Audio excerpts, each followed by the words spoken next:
think the only thing that I saw was communications was a steady constant. And when we spoke to Arun and when we actually came together as a group at PRCI, we realized that, maybe we need to go back to our basics and speak about the fact that how communications has been a steady constant, and it has also been the catalyst for change. It's been definitely a beacon of hope for our citizens, at other times, medium for our political representatives, for brands when they've communicated and they've told stories which people want to listen to. For organizations, I think we've learned empathy. We've learned how to communicate best with our people. We've looked at innovative means. We've leveraged technology to speak to our people in the way I think we should have spoken a long time back. And I think I can safely say this, that I think the last few months will go down in the history as one of the greatest master classes for the business of communications. I think they brought out in us what we as a community had known for years, but perhaps never got the opportunity to demonstrate. It was the first time that agencies, corporations, and businesses alike put aside what differentiates them and focused on what united them.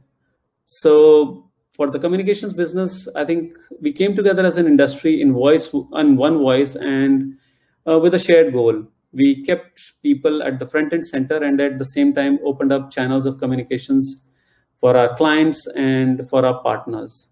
I think based on this theme today, we brought together for you 3 fantastic sessions.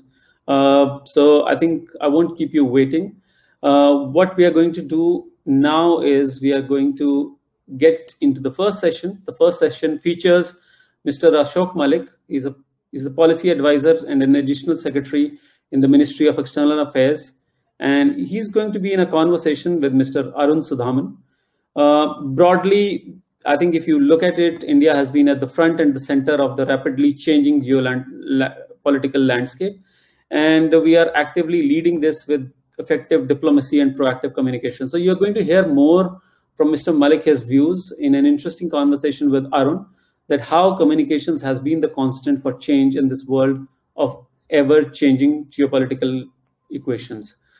So ladies and gentlemen, on that note, sit tight, enjoy the evening. I'm sure each one of us has a lot to learn from these interesting and insightful conversations. Once again, a warm welcome and good luck to all the nominees for the Saber Award South Asia. May the best teams and the best professionals win. Thank you. Hi, Ashok. Welcome to PRCAI Engage. Hi, Arun.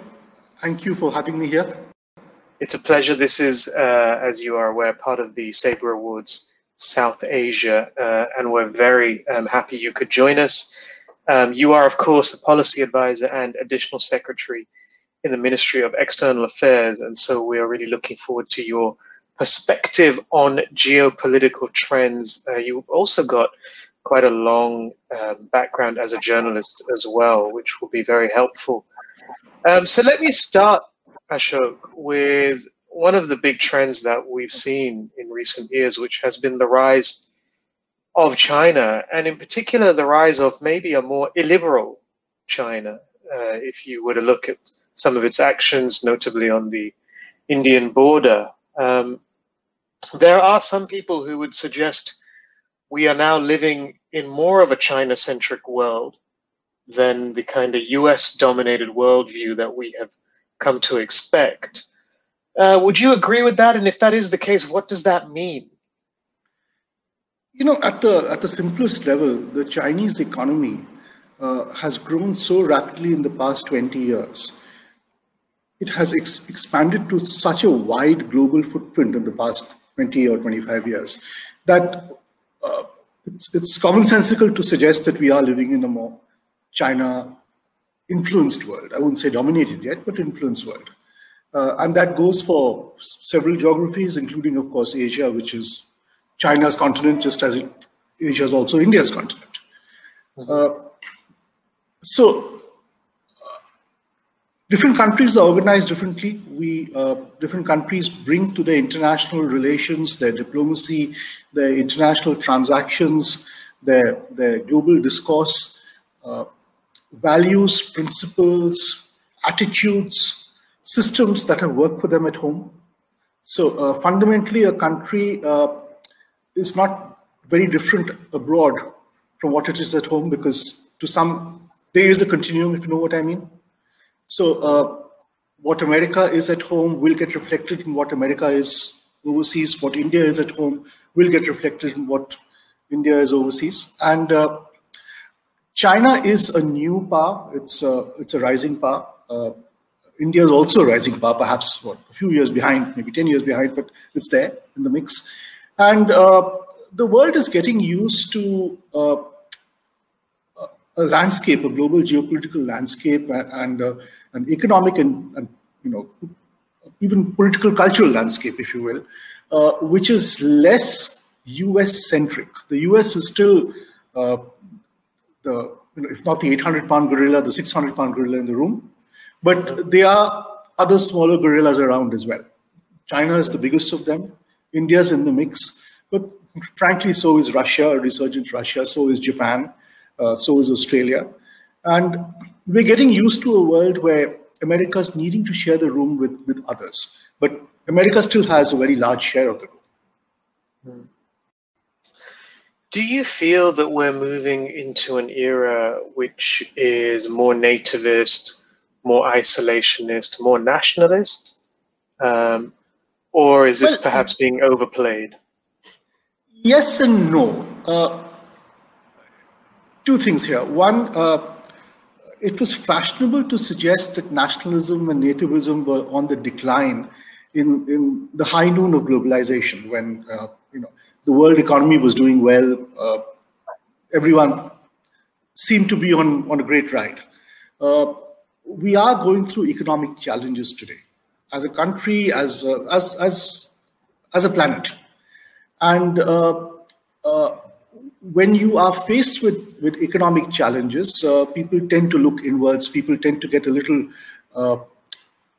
less generous, perhaps, if you will, which is why in America, for instance, the idea of American interventions, American resources being spent in different far-off continents is not as easily understood or accepted today as it may have been, let's say, in 1996, when the American economy was booming. Having said that, it's not that nationalism, a sense of nationhood, a sense of identity, a sense of self and group and community has ever really gone away. It's not that this wasn't there 10 years ago and this suddenly came from nowhere. It was always part of the mix. Both of these trends are always part of the mix. One has a slight advantage at times, and the other at other times. But it's not that this has come out of nowhere. A sense of identity, of nationhood is deeply felt by a lot of people in many countries. And do remember that just as globalization and the big bets on free trade made a lot of people prosperous, and made a lot of societies prosperous, they also produce losers. Losers within countries, losers among countries.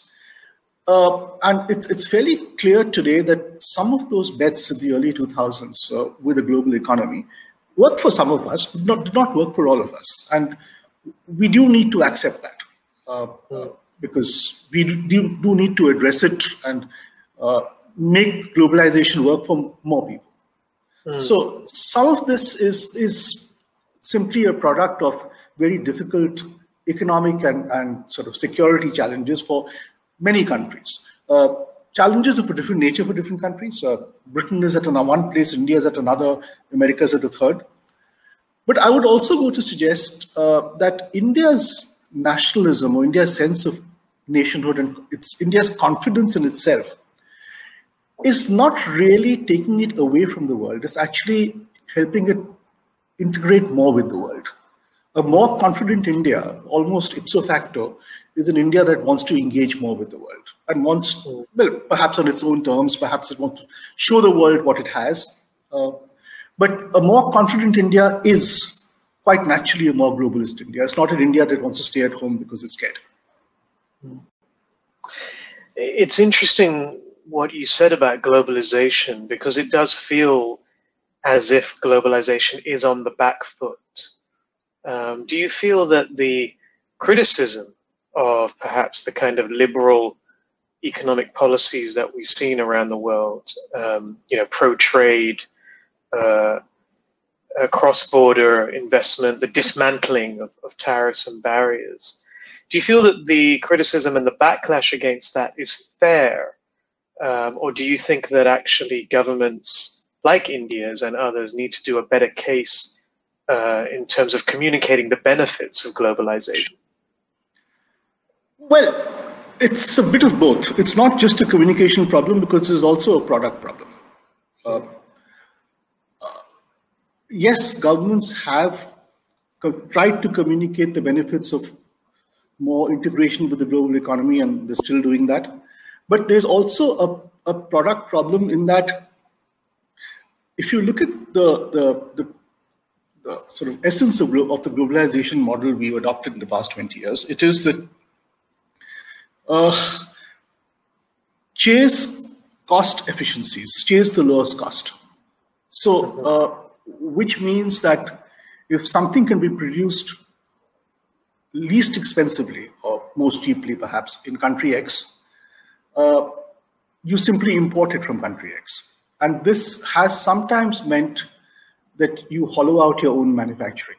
We've seen it in India. We've seen it in the United States, which is at a different place because it's a much wealthier country. But we've seen it in India as well, where many products that used to get made in India, not fancy products, not sort of supercomputers, so though we made them as well, but even day-to-day utensils, pressure cookers, whatever. I mean, not pressure cookers, but you know what I'm trying to say. Diwali crackers, if you will, or whatever it is. Shirts. I bought a shirt the other day from Marks and Spencer's, which was made in Madagascar.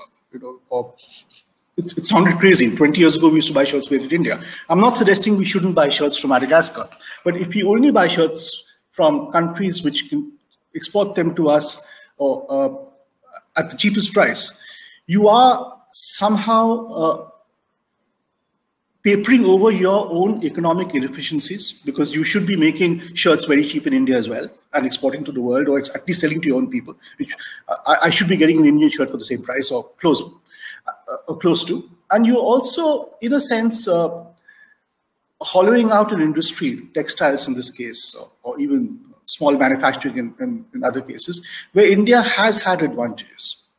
And there are people out there who lose their jobs. This is not to suggest that we don't trade at all, but there has to be a fine balance. Otherwise, there will be a backlash. Second, what COVID has taught us this year in particular is that the idea that if I run out of some commodity, some critical commodity, it could be a mask, it could be a shirt, it could be a mobile phone, I should just sit back and relax, because global supply chains will make sure that they automatically and seamlessly come to me from the cheapest source somewhere at the other end of the world. But that didn't quite happen, as we realize. At the beginning of the pandemic, we had 2 companies in India making masks, N95 masks, just 2. And even those companies needed some components from China. We had no companies making ventilators, not one. We had no companies making PPEs. And we weren't the only country in that predicament. It became an arms race for critical supplies like PPEs and masks, which you think would be everyday sort of items. Today, as a result of that, Indian entrepreneurship has stepped up. The Indian system has stepped up. We're making so many masks, we've actually started sending masks out. Last week, about 2 million masks reached Philadelphia from India. If you look at ventilators, from 0 companies, there are 48 companies making ventilators here. Now, when the pandemic is over, many of those companies will go back to doing whatever they were doing earlier, making non-ventilators, making cars, making auto components, whatever. But maybe 10 of them will say, look, there is a market for ventilators. Let me add this product to my line of business. And I think that will make for a more stable and equitable globalization, where you depend on global markets, but you also have a a just-in-case component at home. Mm-hmm. Yeah, very interesting, and maybe one of the positives we see emerging from this year. Let's talk about the impact on business, because that will be of particular interest to our viewers today. We have seen this year Chinese apps banned in India. We've seen Chinese companies restricted in America and elsewhere. We've seen American brands called on to take sides when it comes to some of China's actions, for example, in Hong Kong. What do all of these geopolitical trends mean for businesses that are trying to operate across borders? Is staying neutral an option still? Look, yes and no. Global supply chains are very integrated, and almost all of them go through China in some form or the other. To suggest that an India that wants to manufacture more, that wants to make more, that wants to integrate more strongly with global supply chains can have nothing to do with China and supply chains that are somehow linked to China is ridiculous. I don't think anyone's suggesting that. In the case of the apps in particular, there was genuine concern about data farming and where it was going, and about data being shared with state authorities. So those concerns were addressed. In terms of some of the other steps, look, we have 60,000 troops at our border. It's the biggest mobilization of Chinese troops. It's about 60,000. It's the biggest mobilization of not just Chinese, but any troops on our border in living memory. We need to go back a few hundred years, perhaps, or something, if even then. In such a situation, a country will respond with whatever leverage it can have. We didn't create that situation. So a country will respond with whatever levers it has. The third thing is, since this is about communication, really, you know as well as I do that communication is not just top down, it's bottom up as well. So what should companies do? Frankly, more than asking a government person that, you should be asking those who sort of monitor consumer voices that. Let me give you one example. What happened with IPL when IPL had to change its sponsor? IPL is huge in India. Cricket is a religion in India. We all heard that. And through thick and thin, through elections, through the pandemic, people watch cricket. People watch the IPL. It's a great Indian brand. The IPL was forced to, in a sense, sort of stand down its sponsor, or bench its sponsor and get a new sponsor. That wasn't because the government forced it to do that. The government had nothing to do with it. It was consumer voices. It was the fear of a consumer backlash. So what should companies do? Watch what your government is doing, but much, much, much more than that, listen to your consumer. What's your advice then for an Indian company that maybe has consumers in China? If there's a tit-for-tat backlash, for example, because that's a situation we could foresee. Very frankly, Arun, I wish we had more consumers in China. One of the problems we face with China is in the form of non-tariff barriers. We can't sell a lot to China, but we can sell our IT services, which are world-class. We can sell our pharmaceuticals, which are excellent. We can sell certain types of meat and dairy products, which we have a surplus of and the Chinese consume. We've consistently over several years, this government, the previous government, the Congress government, the BJP government, over years, we've had problems accessing Chinese markets. Now, frankly, if we had a more equitable trade relationship, it would make for a more stable strategic relationship as well. And that is one of the problems we're facing. Indian pharmaceutical products have made it to 150 countries this year, and they make it to a large number of countries every year. During the COVID crisis, Indian generic drugs made it to 150 countries, from the Dominican Republic to Australia.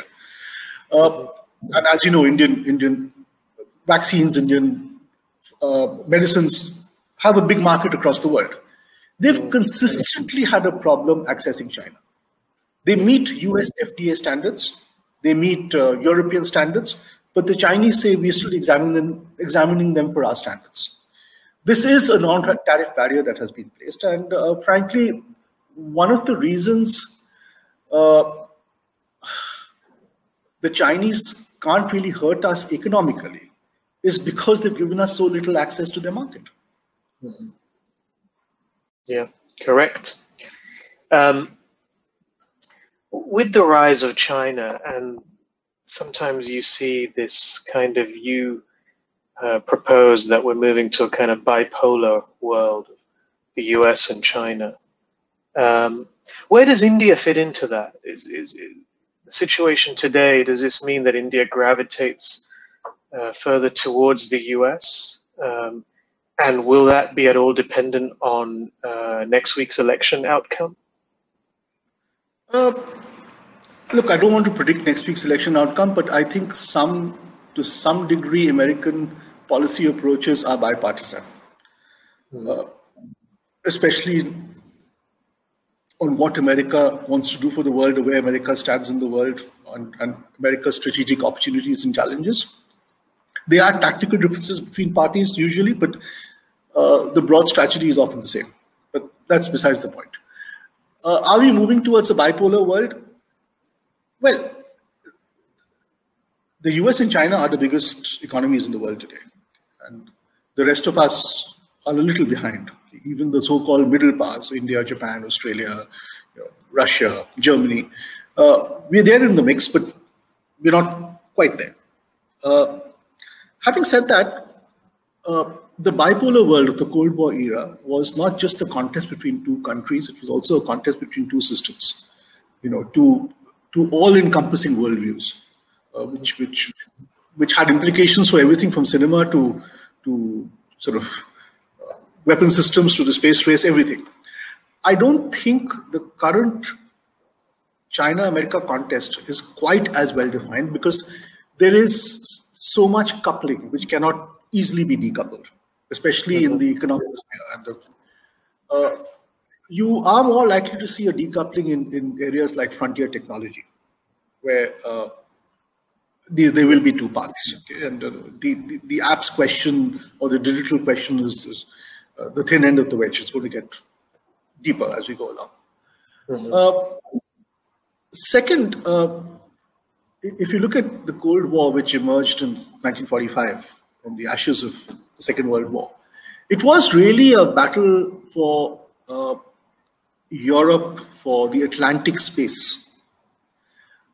Today, or in the years ahead, the geography of contention, in a sense, the geography of economic growth, the geography of maritime security, the geography of strategic competition is the Indo-Pacific, which, depending on how you define it, runs from San Francisco to Somalia, from Sydney to the shores of Africa. This is a region where China and the US are very prominent, but they're not the only ones. India punches fairly strongly here. Australia punches above its weight. Japan is in the mix. In the Far East, which is a part of the Indo-Pacific, there's Russia. Countries like Germany and France, or even Britain actually, but more Germany and France, because they've already announced an Indo-Pacific strategy, have important, in the case of France, territorial stakes in the region or economic stakes in the region, because there's so much of trade that happens through this region. So this world is much more of a crowded world. It's not just bipolar. It's actually an emerging multipolar world. It's a world in flux. It's a much more confused world. It could, in 10 or 15 years, clarify into 2 or 3 poles. I'm not denying that. But for the coming decade or so, it'll be a crowded field out there.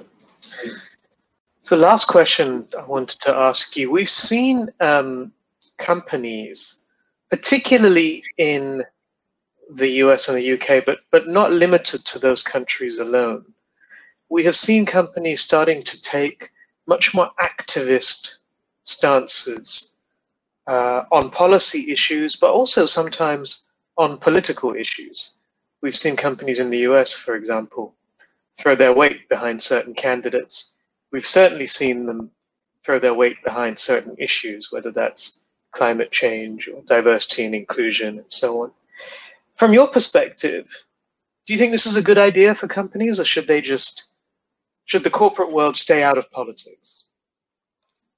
There's that old sort of Milton Friedman idea that a company's job is only to make profits and leave everything else to society.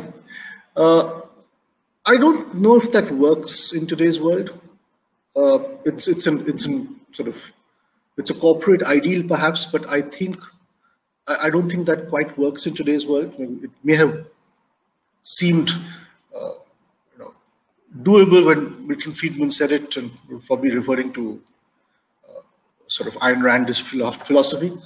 But in today's world, with the various pressures on companies and products, with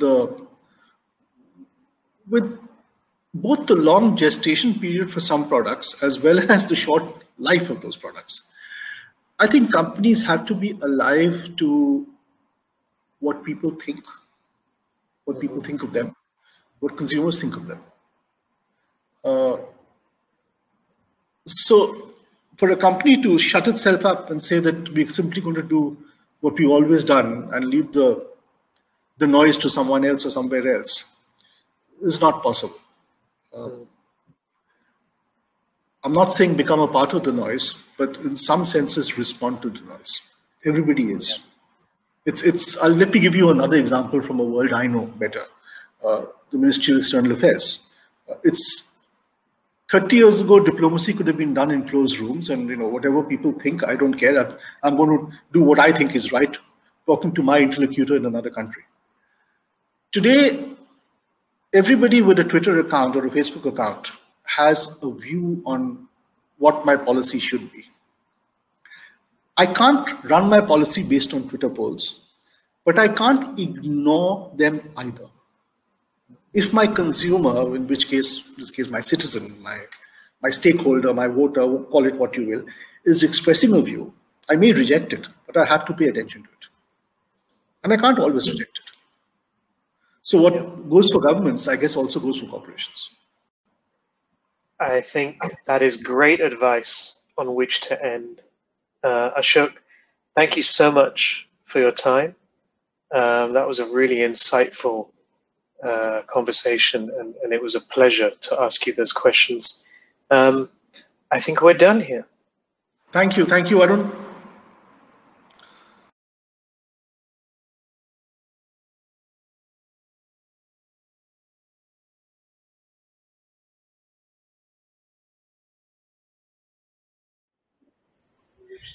Good evening, everybody. Welcome to PRCI Engage. We just had a wonderful session between Ashok and Arun, and let's get ready for the next session now. Today, I have with me two senior editors. I have with me Seema Mustafa, who's a senior journalist and who has written for a number of major Indian newspapers, including The Pioneer, Indian Express, Telegraph, amongst others. She's also she's been editor of the News X channel in the past. She's presently the founder editor of The Citizen, which is India's first independent online daily paper, and most recently elected as president of the Editors Guild of India.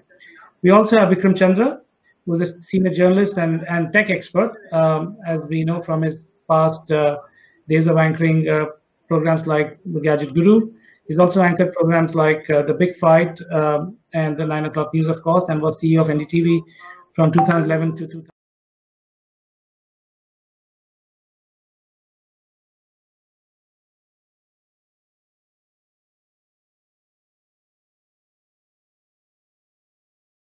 Welcome to PRCI Engage, and thank you so much for coming on the program today. So our topic today is, we've seen comms as being very steady or very important in the fight in this pandemic in the last 6-8 months. However, we've seen this whole kind of plethora of what I would call misinformation or fake news, which has come through. We've also seen a lot of changes happening in the media fraternity. We've seen a lot of print media, especially, moving away from cutting down editions, moving away from print to more digital formats. So there's a lot of change that's happened in the media, fake news, change.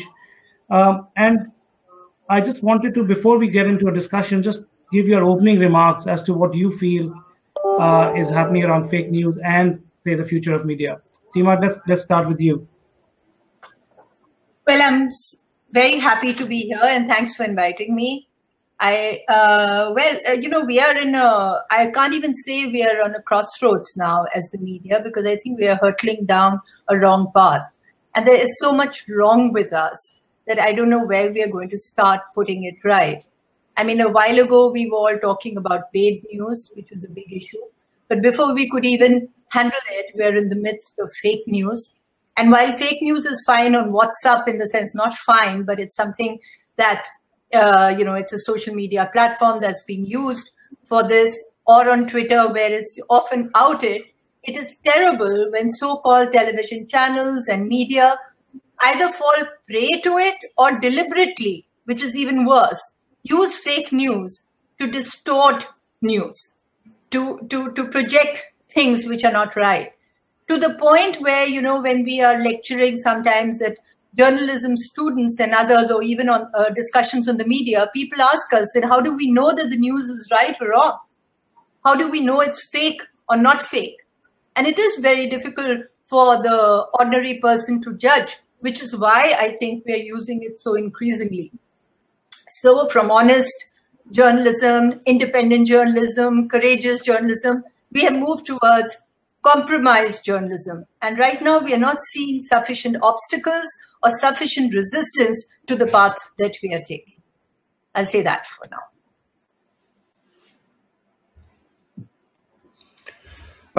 Thanks for having me here as well. I agree with what Seema said. I mean, quite frankly, for those of us who've been in the media for a while or who've been journalists for a long while, we have to say that I think there's a sense of shock, dismay, horror, disbelief, sadness, anger. I mean, you pick the emotion when it comes to looking at what is happening to an industry and a field that we all loved so much, that we went into with such high hopes, such high aspirations, so much, and we're going to change the world, we're going to do things right. And there are multiple reasons why I think this crisis has happened. One of the reasons why I quit television 4 years ago was because I really couldn't see a path, because it's not that there are a few people doing bad things and they should be told to stop doing bad things. The structure in many ways has become now such that I don't see how it can be changed. And I just speak for maybe a minute about television, which is something which I knew really well. Look at the crisis there. No subscription money. You're paying carriage fees. You're entirely dependent on advertising. Advertising comes from TRPs. TRPs come from 30,000 boxes in a country of 1.3 billion people. Okay, maybe 40,000 boxes now. And that means the only way you get TRPs and then revenue is by shouting and screaming and being tabloid and being opinionated and doing tantrics and bhoot banglas and Hindu Muslim and all of that. I'm not even going to get into TRP tampering. That's what the industry is. How do you fight it? You say, no, I'm not going to do that. You won't get TRPs. You won't get ads. Your finances are in danger. I mean, print has got its own issues. Even digital media in its present form, I think it's just a clutter. It's just a cloud of individual stories. And you're telling people, tap on the story that you want to watch. But that's got its own problems. It's coming to you from an echo chamber. A lot of it is fake that is coming to you on WhatsApp. So I think the challenges are many. The challenges are massive. I think the model is completely broken. The reason I set up Editor G was to try and find some of the possible answers to how do you get out of it. And this may not be the right forum to talk about that. But I think what will be required from all of us is to try and find some basic solutions. How do you change it? And I think the whole thing will have to be cleared, like completely use a bulldozer, clear away what you've got, try and set a new path, and then hope that things will get better. Okay. So that's interesting. Clear the whole path. So what, tell me, you talked about a little bit about electronic media. Seema, you worked in the print industry for a long time in the past.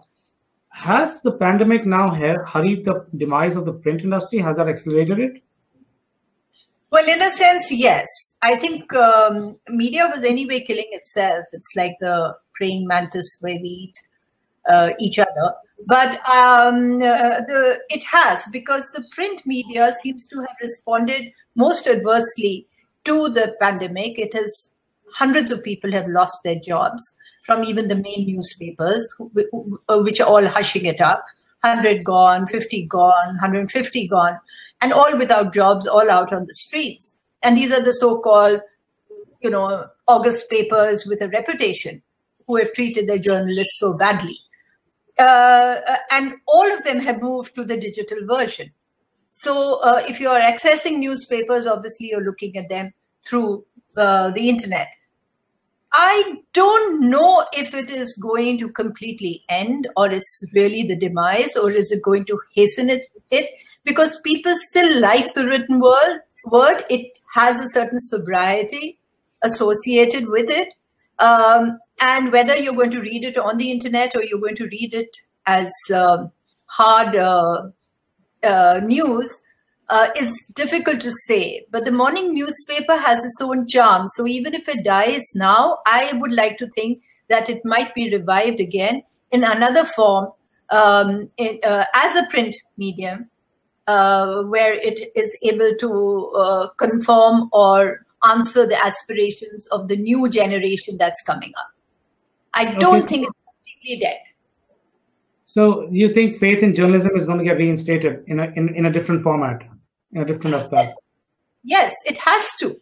How can you have the fourth pillar of democracy dead and lying there if you're talking of democracy? If you're going to do away with democracy and bring in authoritarianism or bring in another regime where you have controlled media, that's a different thing.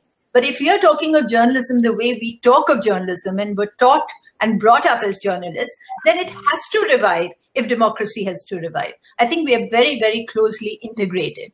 People recognize the three institutions. We are not statutory, but we are, not in the constitution, but we are extremely important. Oh, absolutely. Vikram, you talked about how you disappointed you were with what was happening in the television industry, and you launched Editor G. So tell us a little bit about that. Is that an alternative to TV news and social media? Is this an emerging segment for Indian news? Yeah, I mean, that's essential. Look, I told you what the problems with television were, right? Now, in print and in text and in print formats, in text formats, on the internet, you can surf stories and find it. I guess the big challenge that I was trying to understand is that why is it that video news, not just in India, but nowhere in the world, really works very well on the internet? And I think the answer that I came to was that the form factors were not quite correct. If you think about it, how do you consume video news on the internet right now?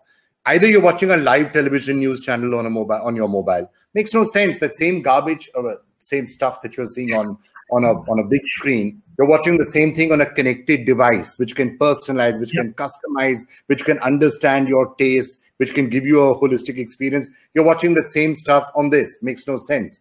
Then you're telling people, no, you can select the story that you want, but then you're asking people to go and tap on 20, 30 different tabs and say, find the story that you want. Go onto the internet, search for the story that you want, and we will show you that video story. Now, if you don't know what the story is, you don't know what's happened, who's going to do it. If something has happened which you're not aware of, how are you going to find it? So actually, what struck me is that television news is like radio, right? You switch it on, but you're listening to whatever somebody tells you. Digital video news today is like cassettes and CDs, where you can find the song that you want or the story that you want, but it's tough to do and it's painful to do it. In music, we all use Spotify and Ghana and Apple Music now, right? Where there's a playlist that is created for you, partly using your interests, partly using other stuff, and you just one-touch access and you get the news. And that's really what we've tried to do. We've tried to follow the music example to say, okay, can we I'm not sure whether I should say become the Spotify of video news and information, but we get the general thrust of it. Okay. That's what we hope is going to be. It's a new path. It's a different path, right? Now we have to see how it works, whether it works. But we're just trying to find, as Seema said, I think that's what really was getting me so agitated. Seema's so right. How can you allow the press to die in a democracy? How can you allow it to happen? How can we allow this to happen all around us? And that's when I sort of said, look, if all of us who've been there for a while, if we don't try and do something different and try and say, okay, maybe we don't have the answers, but we are trying something different, at least we can then live with ourselves. That's fair. Spotify of news, that's very interesting. Some more curated stuff. So tell me, on that note, I want to move to more towards the fake news piece. And before that, just anybody who has any questions, please do put it into your Q&A box so that we can ask that to Vikram and Seema. So, do we have a way out of this fake news conundrum? I mean, we've seen that a lot. Governments are doing it, others are doing it. Wherever you see, people are doing it, not only in India but across the world. So, is there a way out? And now you're looking at deep fakes. So you're going even more deeper into, better and better quality of fakes, unfortunately. So, what's the way out? Should I? Yeah, go for it. Yeah. Yeah, I mean, the way out is to just become what we used to do as journalists, print journalists at a time when there were no mobiles, when there was teleprinters, where there was no connectivity, the information revolution hadn't happened, there was no internet. And we used to verify the news over and over and over again and make sure that what we finally published was cast in stone. As much as possible. And even if we got a comma wrong, we'd be hauled up the next morning by the editors. So there is a very clear process in any news media house, newspaper or television or whatever it is, where you are held accountable within for the news that you bring. You are threatened with your job, not because of COVID, but because you're bringing in fake news or news that is not verified for professional reasons. And there is a very strong system and mechanism of verifying the news, which is spread through the newspaper. That has been dispensed with. And you have got now corporates heading media houses. You have editors who never seen, who are not news gatherers and have no idea of how to verify news. Then you have editors who are just their mouthpieces, who are playing the same game as the corporates want them to play, along with the governments of the day. And you have a certain vitiation and a very deliberate, in my view, it's a very deliberate vitiation of the news gathering system and the veracity of news. So you have fake news in two ways. You have fake news coming in, wrong news coming in out of a completely unpolished and compromised system of news gathering, where the editor knows no better and cannot teach the reporter anything. And the other is the very deliberate aspect of it, where fake news is generated and plugged and pushed, which is happening now with greater frequency with the so-called, they call themselves news channels. I don't think they are worthy, because if you don't follow the tenets of journalism, how can you be news? But many of them call themselves news channels, and they're bringing out fake news. And they're using it for very, very divisive purposes, for spewing hate, for creating discord, for polarizing people, for creating a kind of environment that really plays to the interests of vested interests, whoever those vested interests might be at any given point in time, but actually taking the country away and the people away from the reality and the truth. And this is very, to use a word, and I'm using it deliberately, evil. Because if you use journalism to do this, then you're destroying not just journalism, but as Vikram and I both said, the basic tenets of democracy, and weakening the foundation on which we stand. Because journalists are not there like just, it's not just a job, it's a passion. We are watchdogs. We are messengers, bring the voices. Vikram, thoughts from you on that? Are there any solutions to this? We understand that this is not right, etc. But are there any solutions? I mean, can we get back the journalism that Seema said? I grappled with some of these questions and two aspects to it: fake news and also opinion masquerading as fact. Right? It has got no semblance to fact, but this is my opinion, and I'm going to put it to you and saying this is what has actually happened. Now, both of these things put together, let's understand. I'm drawing from what Seema said. We're in a situation where sometimes two people don't even agree on what reality is, and that's the danger of what's happening. As journalists, as mass media has kept the world relatively peaceful for 60 to 70 years. Why? Because at least people agreed on what the facts were, right? It wasn't distorted. Today, and it's not just in India, if you look at America, a Trump follower genuinely believes that Trump is winning the election right now, genuinely believes he is winning the election in 5 days' time. The Biden believers don't. So you don't agree on what reality is anymore. So one of the things is, how do you how do you separate fake from real? To my mind, there's no alternative but to use human editors at some point, and that's what we at Editorgy also did. We tried playing around with algorithms to do it, but algorithms don't do if you just leave it to the algorithm, they will go with sensationalism also. They will go with whatever gets the maximum clicks and all that. I'm sure all of you have seen Social Dilemma, you know how it works. So it has to be human editors who do it, and you should try to separate fact from opinion, make them as distinct categories. Like used to happen in the newspapers, right? You have news, which is factual, and opinion page. You try and separate them. Don't allow them to be merged. That's the only way I feel it can be done going forward. Interesting. Okay, I'm going to pick up a couple of questions before I ask my two questions. Question for panelists: why do you say the model is broken? Could it be that Indian consumers want the kind of news programs that are being created today? If viewers don't like it, why would broadcasters offer it? In any business, we need to understand what the customers want. Okay, let me try and take that. And this is in my view one of the big misnomers. So one of the reasons when I quit TV news, I said, man, maybe this is what people like. I don't know how to do it. I can't yell and scream, so I'm going to just quit the business and go and garden or something. Until then, I started attending conference after conference, and I was speaking. And I used to ask people, how many of you think television news is unwatchable today or the quality is deteriorated? And for 2.5 years, every time I asked that question at any gathering, everyone raised their hands. So then I started to scratch my head and say that, look, this is what people want. Why do you constantly get this reaction? And the answer is how. So let's now understand what's happening. You're saying, or broadcasters are saying, that the model of the broadcaster is, I will get my revenue from TRPs. But where are the TRPs coming from? Is it an authentic, verified way of saying this is what 1.3 billion people want? No, it's coming from 40,000 boxes in a country of 1.3 billion people. And by the way, if you look at English news, there are probably 80 boxes or 100 boxes that are determining that this is the English news that people want. 100 boxes in a country of 1.3 billion people. Now, I'll take that one step further before I promise to shut up. If you take those 100 boxes, right? Supposing I am to do a serious program on this is what we should do for gender equality in India, or climate change, or foreign direct investment. 100 boxes are in homes of people who speak English really well. Even if all of them watch it, it's 100 boxes that are registering it. Now, supposing instead of doing that, I get a Hindu priest and a Muslim priest and I say, yell at each other, right? Do that.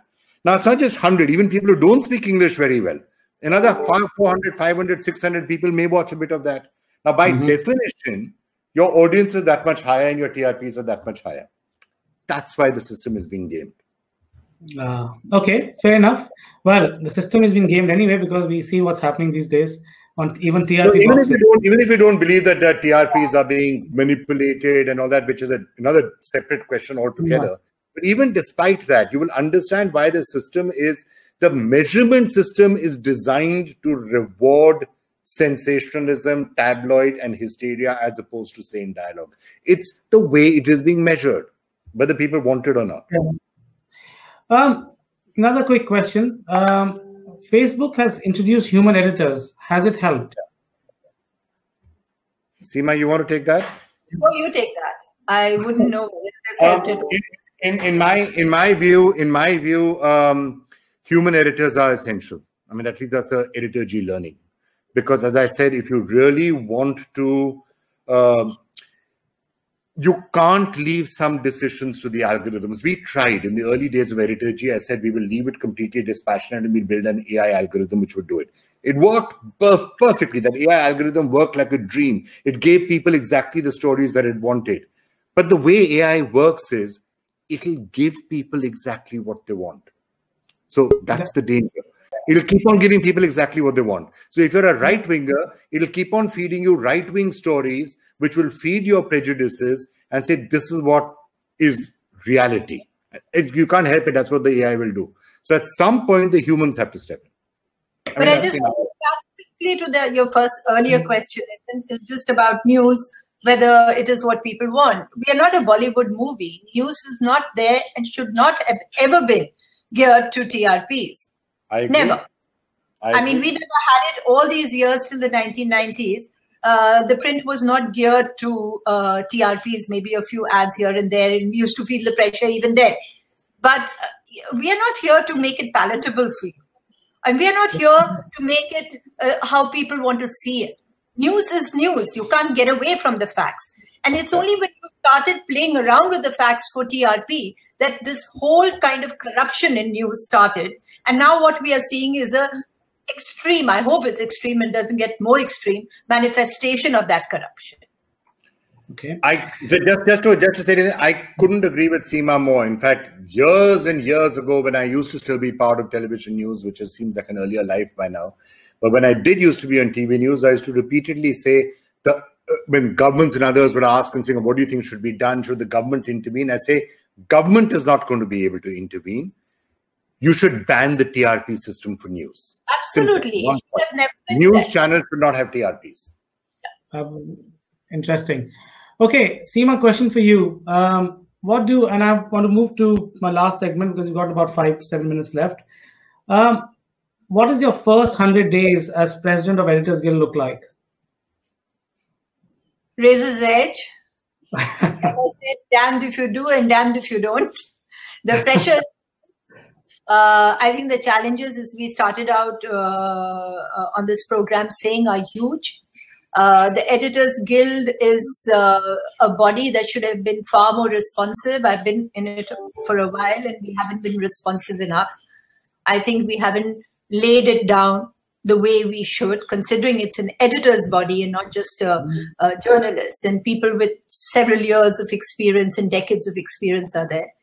And if we do not stand up in solidarity for journalists, then who is going to? If we do not mark and flag ethics as the way forward, then who is going to do that? And what are we? We're not a club. We don't meet and have a cup of tea. We're here really to look for media freedom and independence of media. So it's going to be a rough time. We are going to try, hopefully we've got a really great team. We've just set up an executive. And we hope we are going to have a major reach out to everyone who's interested in a vibrant, healthy, ethical, accountable media and take that forward. Okay, thank you. Tell me, how can, and this question is for both of you, how can the public relations, so, in the past, you've noticed the PR industry and journalists have always had a kind of it's a symbiotic relationship in my view, but we've always, crossed swords in different points in time with each other.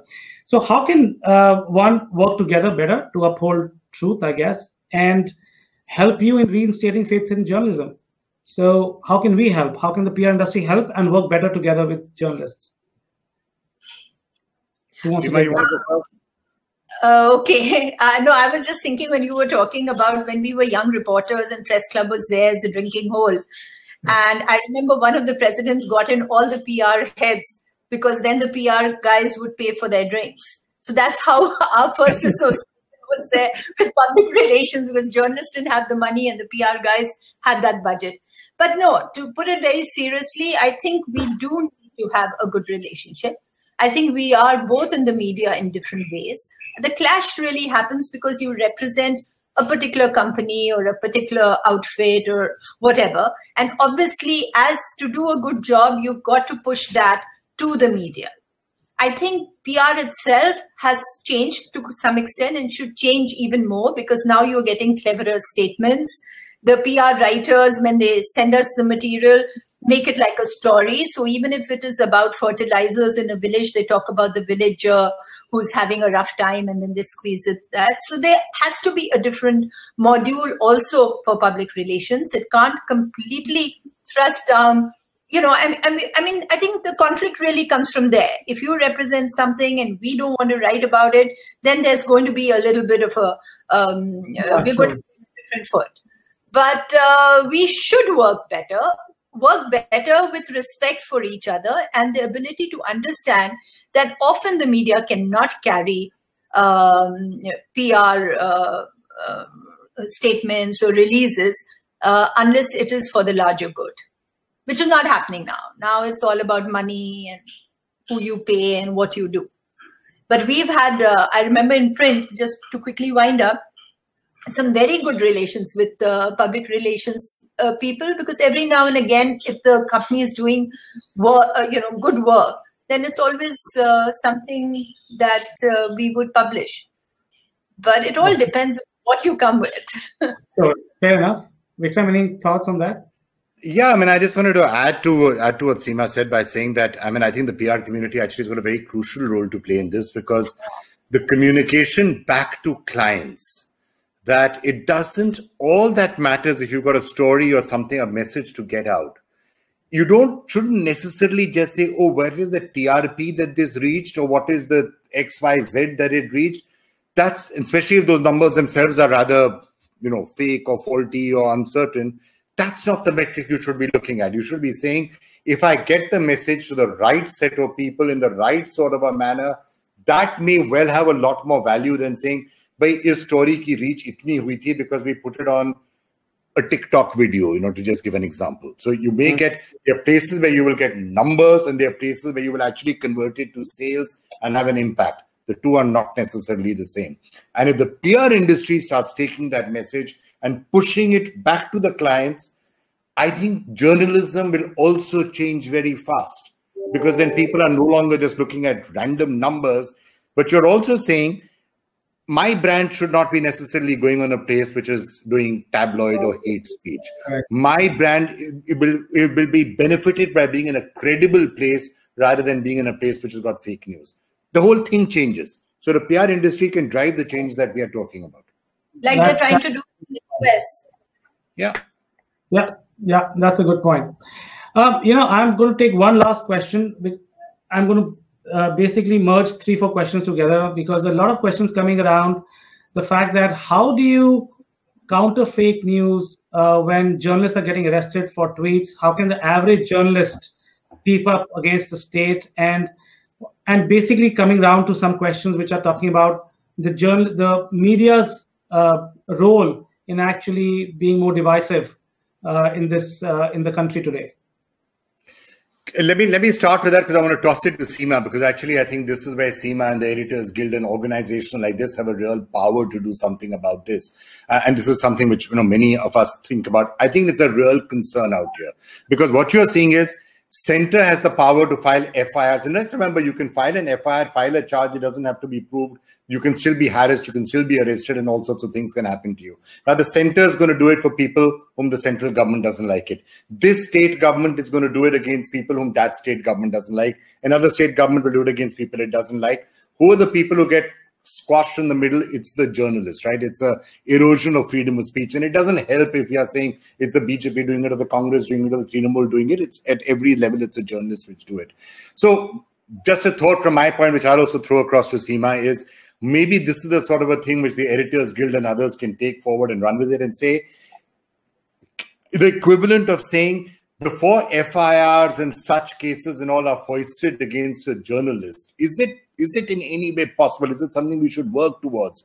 That you should have an independent body like the Editors Guild or something, which should just look at it and think, prima facie, is it just harassment and political pressure, or is there possibility of wrongdoing? Because look, journalists shouldn't be above the law, but I would be much happier if a body like the Editors Guild would look at all cases and FIRs and saying, look, maybe this is warrants investigation, and no, look, this is ridiculous, it's just political harassment. Fair enough. Seema, my answer is leave it to Seema to sort out. Seema, last 30 seconds, yes. No, in the morning, I was on another webinar where a young journalist came on, and she'd been harassed by the sand mafia, etc. She's in the South. And she made a point which is very, very important. She said that there is a pattern to this before the arrests also. There's intimidation, there's trolling, there's attack. And there is a lampooning and an attack on the journalist's character, so as to isolate the journalist from his or her fraternity and make him or her isolated.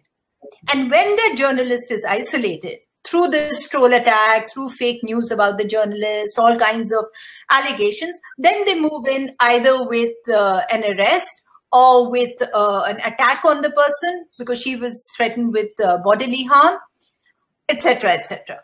And the time to intervene is before that, is when the attack starts and when the attempt to completely defame the journalist and isolate the journalist happens. Somehow journalists, because of the nature of our jobs, because we are individual wolves, we are lone wolves, we compete with each other, so we don't know. We've grown up in a period of trade unionism and also solidarity on large issues, because we came in after the emergency, and in the 80s there was this whole passion about being independent. Now we are very fractured, we are very scattered, we don't work together. We must stand up for each other, and I agree, Editors Guild and other organizations have to play a very major role in bringing the journalist fraternity together, united behind any journalist who is being attacked. The fear has entered the profession, and if fear enters the profession, then we cannot write the truth. Great, thanks for those comments, Seema, and thank you, Vikram, for being on the show today. Thank you so much. I think we've had so many questions, but we can't take them all. We're running out of time. Kiran Majumdar-Shaw is our next keynote speaker who's waiting. So thank you so much for coming here, and we look forward to interacting with you again. And definitely, Seema, with you, the PRCI looks forward to meeting with you and see how we can work together as the both industries work together. Thank you so much. Thank you. Bye-bye. Bye, Vikram.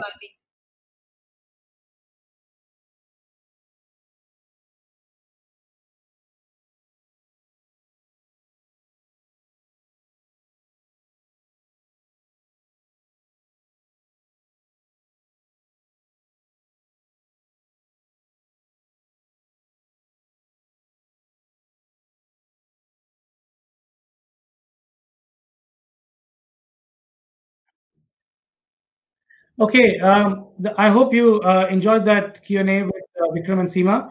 Now I'm going to introduce Arun Sudhaman back, who's going to introduce our next speaker and also present our next award. So Arun, back to you.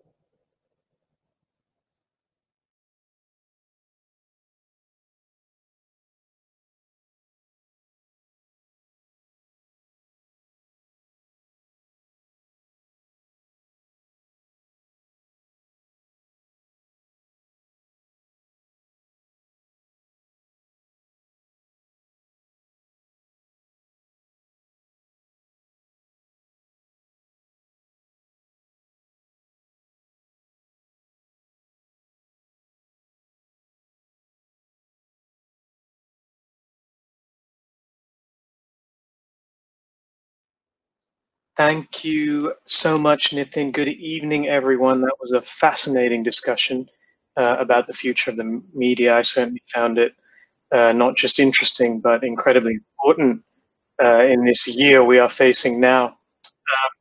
Thank you all for tuning in. It's such a shame we can't do this in person, but this is, of course, the next best thing for the 2020 South Asia Saber Awards and for PRCAI Engage. For our next session, it gives me great pleasure to introduce our first Saber Award recipient for the evening.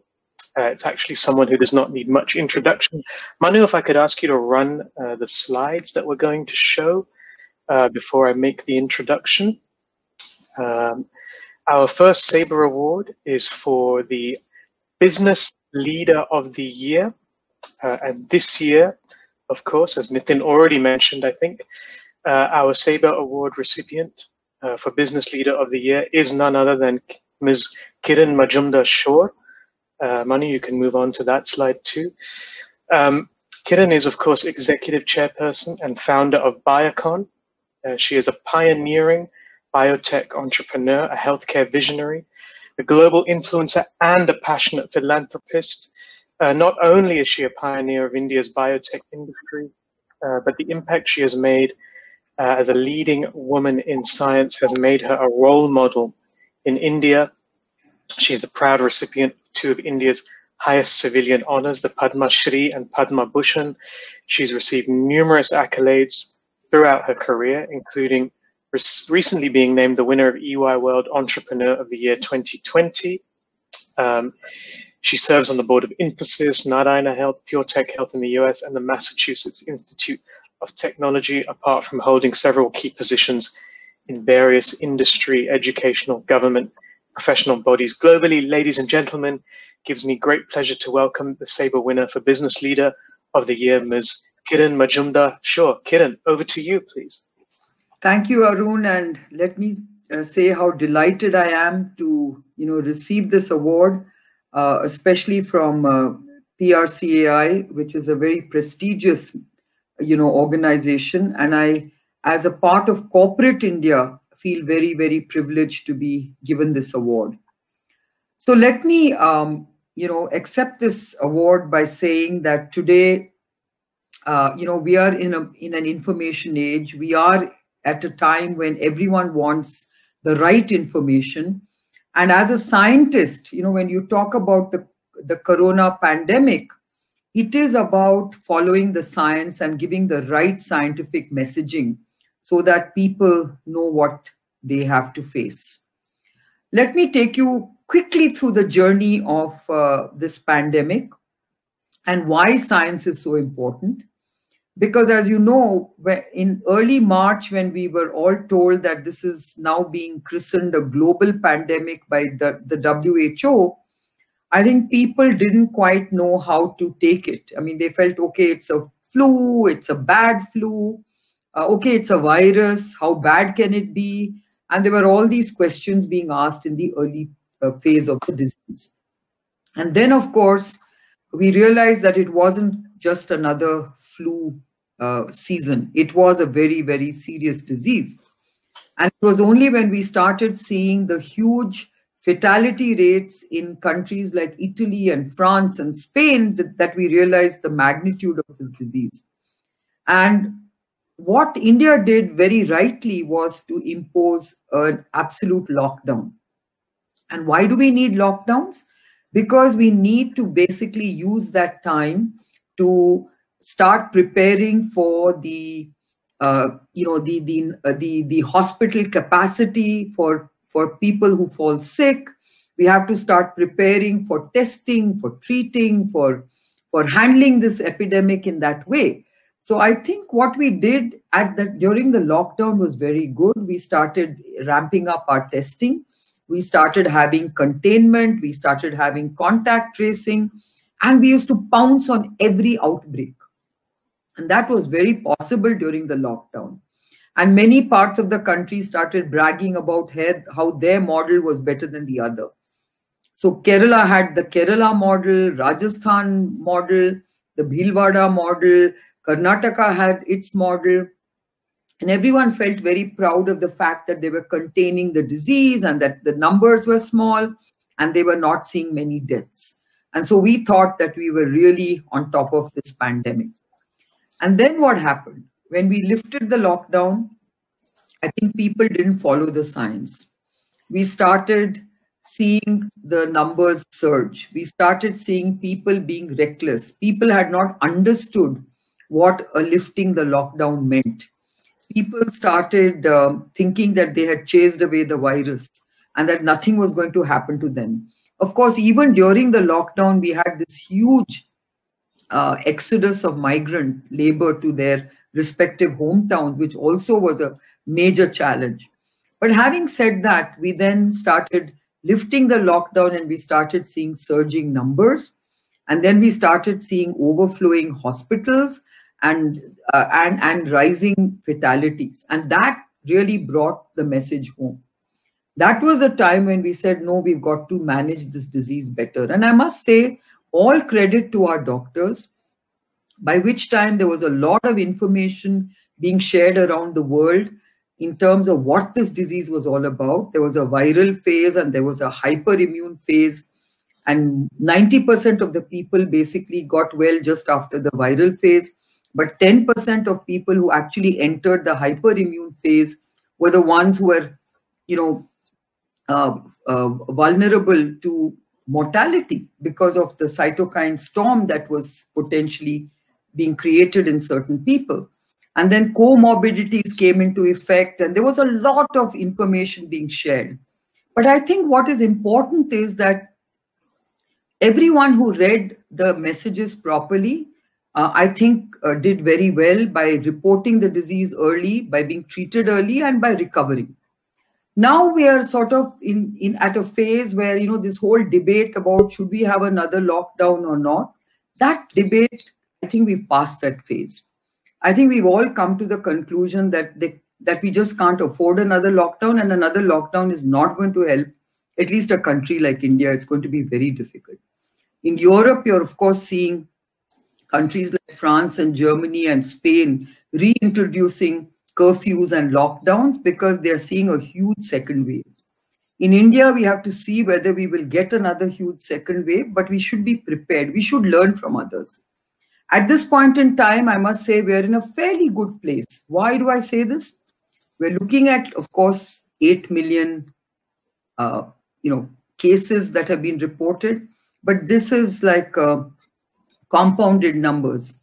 And what we need to see is that, yes, but whilst they're large, whilst the top line looks very large, the active cases are less than 800,000. And that gives you a lot of hope to know that this is not going to overwhelm our hospital infrastructure. Secondly, if you then further break it down into home quarantine versus hospital treatments, you'll find that's even less. And then the third thing is, of course, we have been rapidly testing people with both rapid antigen tests and RT-PCR tests. And we're also seeing our test positivity rates coming down in various parts of the country, which is also very good news. And most of all, our mortality rates are at 1.5%, which is also a very good place to be in, because we used to be at 5 and 6% a few months ago. So all in all, I think this is a good place to be in. I think we must be watchful, and now we are all waiting for the vaccine. So I think what is important about the vaccine for everyone to know is that we need to create vaccine-induced herd immunity. I think this discussion around a natural herd immunity is going to be very challenging, and we should not encourage it for a country as large as ours. I know Sweden has done that, but we must see how we can create vaccine-induced herd immunity so that we are in a much safer place. We have to get the economy going. And in order to get the economy going, I think we must, focus on vaccination. Vaccination itself has a huge challenge of deployment because there's a challenge in the cold chain logistics. There's a challenge in human resource and how people are going to, the doctors and nurses who have to be trained to give injections. We need to almost, as the Prime Minister said, follow the election, sort of model of giving people vouchers to tell them when they can come and get their vaccinations from which center, and so on and so forth. And then, of course, you have this whole challenge of capturing that vaccination data, because we are getting vaccines introduced in a very, very, shortened timeline. And you're going to get multiple vaccines coming in at staggered intervals with different profiles. And we just don't have enough information about all these vaccines.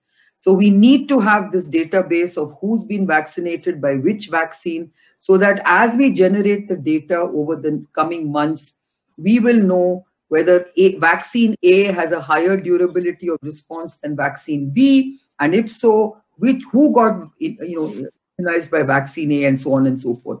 So I just want to say, Arun, that this is a very, very important time where scientists, epidemiologists, and virologists need to work together with the policymakers to make sure that we do the right things. Great, thank you. Thank you so much, Kiran. It's great to hear a voice of reason, because there is a lot of hysteria out there. And a lot of it, as we're aware, has been stoked by media coverage of all of the events this year. And that has big implications for a lot of the people watching today, people who are professional communicators, who are representing brands, in some cases representing governments as well. So I'd like to start by asking you, what have we learned in terms of public engagement and communication surrounding the pandemic? And how well has the Indian government responded? So, Arun, the communication has been mixed. I think people are confused. I mean, sometimes you hear messages from WHO saying one thing and CDC saying another. You hear ICMR saying one thing and somebody else saying another. And I think there needs to be alignment of messaging, because people do get confused. A simple thing like, should we use remdesivir or shouldn't we use remdesivir? There was a publication that came out which basically suggested that remdesivir hardly does anything. But then someone else commented saying that this is not a peer-reviewed, a clinical trial. It was not a double-blinded, placebo-controlled clinical trial. So how reliable is this data? But everyone got worried, saying, should we, believe this information or not? And then there was a discussion even at the center saying, oh, maybe we should remove remdesivir from the protocol. Then we had US FDA approving remdesivir, not as an emergency use authorization, but as a full approval, saying they have got enough data in a very well controlled clinical trial with a placebo control, saying that it does work and that it does basically help to, decline the viral replication, and it does shorten the hospital timelines, and it should be used earlier on, etc., etc. Now, how do we know what to believe? The layperson doesn't know who to believe. The scientists can actually debate and discuss and decide what is right and what is wrong. So I just feel it's very important for media also to focus on the right information and message the right information to people, and not, suddenly take opinions. I think media should not be opining on various bits of scientific information. I think science itself has to communicate in a very clear way. So you're right. I think, this messaging is important. People need to, understand things better. Should we do this test? Should we do that test? What drug should we take? What drug shouldn't we take? And remember, this is a disease that we're understanding as we go along. We need various ways of treating the disease.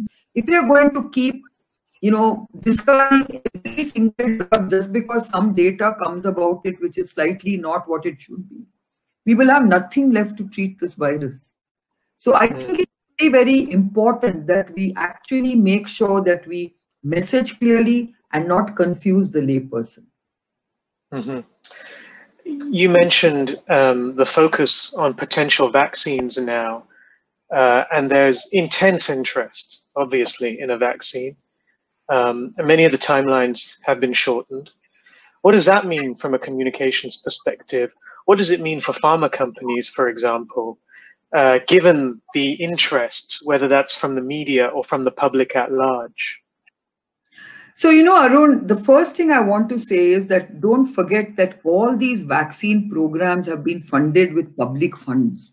Whether it's BARDA, whether it's the European Union financing, whether it's government financing from the UK and other countries, they have received huge amounts and billions of dollars. You know that $10 billion were set aside by BARDA to fund vaccine development.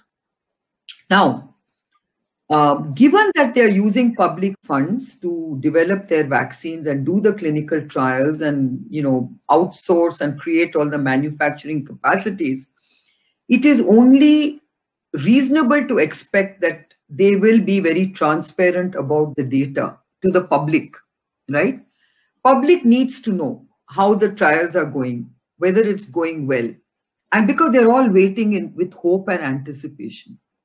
Now, I think the pharma companies have not been very, very transparent, because you know that in certain cases we had serious adverse events, and we got to know about it. We got to know a serious adverse event.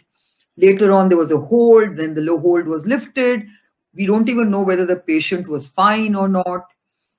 Then there was another reported death in Brazil. Then it came out that at least it was a placebo and not on the main vaccine arm. So this is data that people need to know. Others have also put their vaccine trials on hold. Why were they on hold? We don't know. Was it to do with some non-vaccine related matter? Was it to do with some manufacturing issue? What was it? We don't know. I think you need more transparency, because in these kind of pandemics and global emergency situations, I think there ought to be more transparency. But at the same time, we must also be very clear that you can't have, transparency of the sort that it starts creating anxiety and it starts creating wrong messaging, and that suddenly people take it out of context and start publishing different things. So you've got to have that balance of what you need to be transparent about. So I do you feel? Yeah, sure. Do you feel that? Sorry. So now that you're saying that, look, we're all waiting for this vaccine, and we know that there's been this eternal discussion about, when is the vaccine going to be approved? And, the front runners are, of course, the Moderna vaccine and the Pfizer vaccine, which are likely to get emergency use authorization by the end of the year. But we also know that these mRNA vaccines need ultra cold chains, and it's unlikely to come to India. So we now have to wait for the AstraZeneca vaccine, the Bharat Biotech vaccine, the J&J vaccine, the Novavax vaccine, and the Zydus Cadila vaccine. Now, when are they going to get approved? My guess is that emergency use authorizations will start happening from January onwards. And they are going to get vaccines coming with different doses available every month. And by the time you get to March, I believe that you will have at least 3 or 4 vaccines available in the market at a level where you can start really seriously immunizing your populations at scale.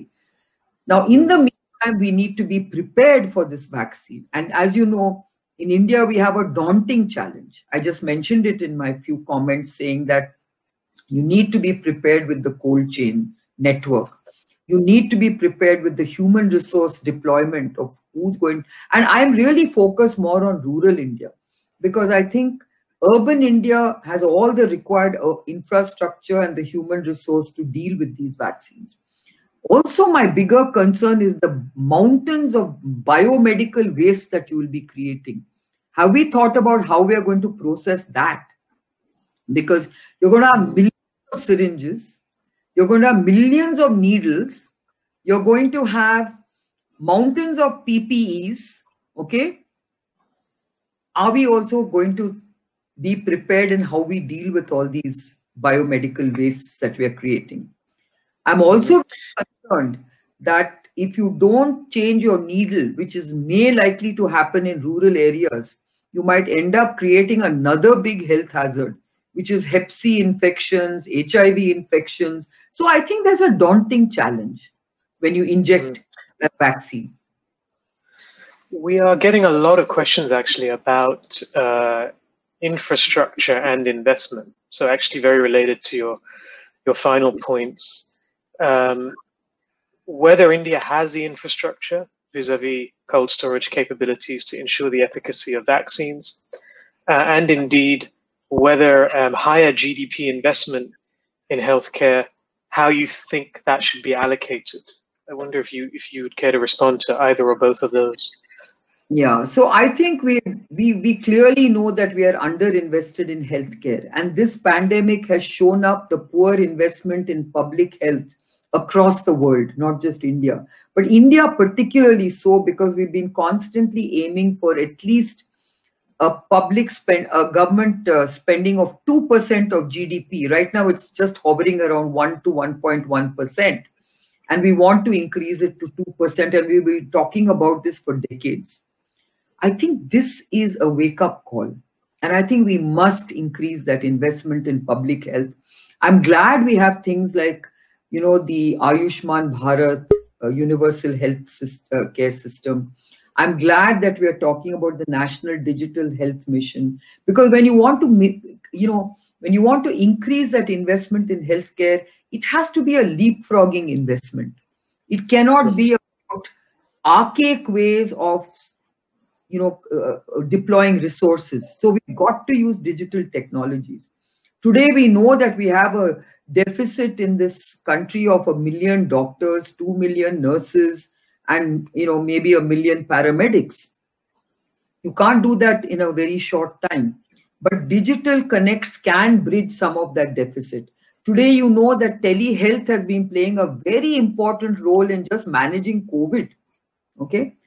How do you then leverage some of these digital technologies for both the supply chain of medicines and diagnostics, and how do you basically also use telehealth to expand your human resource, so to speak, virtually? So I think these are some of the opportunities we have, and we must come up with far-reaching policies and out-of-box thinking to really make a difference to delivering healthcare. So you talked about transparency earlier, and I'm curious because it seems like public expectation of the corporate world has changed this year in particular, in that people expect greater transparency from corporates, particularly healthcare corporations. What does it mean for corporate leaders, though? I mean, for example, you were very transparent about your own experience of overcoming COVID-19. Do you feel that corporate leaders are becoming more comfortable with that kind of transparency? Well, Arun, I did it basically because I felt I was a voice of influence, and I wanted to remove the fear factor out of COVID, and I wanted to remove the stigma associated with COVID. Because I remember in the early days when people used to get COVID, they were shunned by their society and by their neighbors, and they were having a tough time. And I know it in my own city of Bangalore. I know many people who said, oh my God, people don't even want to deliver newspaper to our homes. And Swiggy doesn't want to deliver food to our homes because I happen to have got COVID. I'm fine. But even after I've recovered, they don't want to deal with us. And that was terrible. And then, of course, I found that people were so scared of COVID. They thought that if they get COVID, it's a death sentence. And I wanted to actually, because of the voice that I carry, I said, no, I want to allay these fears. And so I shared my experience saying, guys, don't be so scared. Just make sure you report it early. Because when you report it early and you treat it early, I think in 99% of the cases, you'll be fine. But even if you are not that 99 percentile, at least if you're in a hospital, you can get better care. So that was my messaging to most people, that look, this is a disease we can manage, provided you are responsible enough not to hide the information, but to come out with it. And that is, I suppose, a direct response to the deluge of confusion, deluge of fake news, and also some of the confusion you talked about earlier in terms of all the data. It seems to me that there are a few threats. There's the deluge of fake news we've talked about. There's also an environment where everyone is an expert now. Everyone thinks they can interpret the data. If you're a public health communicator or even a pharmaceutical communicator, how do you deal with this kind of a situation where the average person thinks they know best? So, first and foremost, let's look at this whole area of, are we asking the right questions to start with? I mean, today you look at it, we have 8 million cases reported, right? And everyone's only focusing on, oh, now it's 8 million, 1,000. Oh, it's 8 million. Why are we getting so besotted by the top line? The fact is we have got less than 800,000 active cases. And if you, as I said, break down those 800,000, I guess the number of people in the hospitals will be much smaller. Okay? Isn't that the data we should be focused on? Shouldn't you be focusing on the case fatality rate, which has come down to 1.5%, which is a very good place to be in? And it will come down even further. Shouldn't we focus on the R0 number to see whether transmission levels are coming down? Shouldn't we be looking at hotspots? Shouldn't we be saying, okay, if we find an outbreak, let's pounce on it and stop it? You know, all this information and data is very valuable. I work with a number of groups around the world, and there's lots of interesting ways of interpreting data. They're coming out with COVID calculators that can tell you how safe this campus is or how safe this hospital is for infection. There's going to be a COVID calculator that will also come out to help you to prioritize your vaccination. These are very interesting opportunities, but those are the questions we should ask. What is it that we should do to create that vaccine-induced herd immunity, which is the best place to start? Is it in the places? Is it in dense villages? Where should we do it? So these are the kind of questions we should be asking. And I think media ought to also take a deep interest in asking the right questions. You're right. Better questions all around will help us. Final question, it's coming from our friend Nikhil Day. He says that there has not been much in the way of industry orchestrated efforts to tackle COVID. I assume he's talking about the healthcare industry. Is competition a stumbling block to safety? No, you will be actually very surprised. There's been a lot of collaboration. I can tell you that I have been sort of basically spearheading a huge collective effort to develop new platforms of testing, diagnostics, even vaccines. There is a huge collective effort, okay? So I don't think it's fair to say that there's no collaboration. Yes, of course, the vaccine companies are competing with each other to cross the finishing line first. But effectively, the world wants every vaccine to succeed. Let's put it that way. And we don't know enough about these vaccines. For instance, the mRNA vaccines are going to be first off the block. This is the first ever time that mRNA vaccines will be deployed in the world. We don't know enough about mRNA vaccines because it's been developed so fast. And we don't know the long-term effect of mRNA in our system. So these are the questions we'll have to answer, right? So, and then we've got this whole question of, do you think this vaccine will last forever or will it be an annual vaccine? These are questions that everyone wants to ask. And every company will be making that effort and sharing that data. So from that point of view, there will be collective and collaborative data sharing that will go on because of the public funding that has happened. And the fact that WHO, CDC, ICMR, NHS, they will all be looking at this data and sharing the data to make sure that we have a safe and efficacious and a durable vaccine. Okay. Well, that is reassuring. Kiran, thank you so much for your time and for your insight in particular. It's invaluable, I think, for all of us, given everything that's happened this year. Congratulations again on your award. Thank you so much again for this award. I truly appreciate it. And all of you, I'm sure we'll be in a much safer and better place in a few months. Yeah, I hope so. I hope so too. Thank you, Kiran. Okay, we will move on to our next session now. I will hand back at this point to Mr. Nitin Mantri. Nitin, over to you.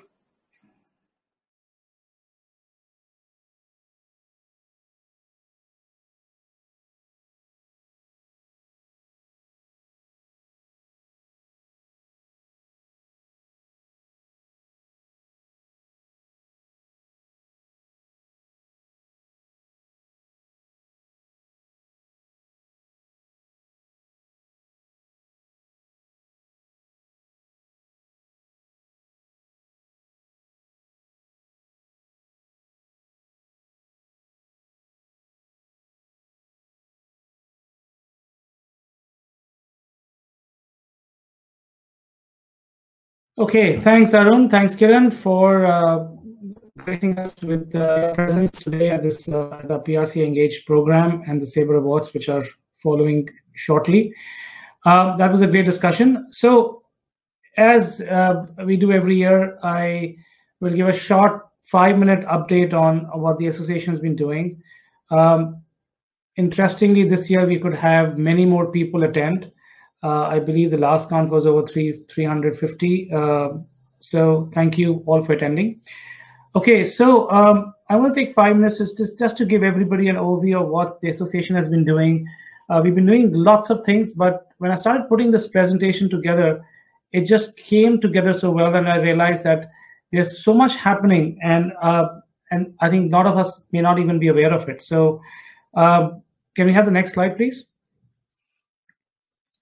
So, we started with these 3 priorities when the managing committee met, and we said we want to deliver on our promise as an organization that represents India's PR fraternity. We want to actually increase professionalism and efficiency in this comms ecosystem, and finally broaden our horizon and celebrate our work, which we've been doing, and we'll do that today as well. And we've done all of that, and I'll take you through how we've achieved all these 3 priorities. Next slide, please. We've increased our membership base. We are now over 50 members for the first time in 2020. We've added more membership both from firms and associate members who joined us. We're seeing an increase in both sides, which is great. It also means that the ecosystem is growing, and we have more PR firms growing, independent firms coming up, which is really good for the industry. Next slide.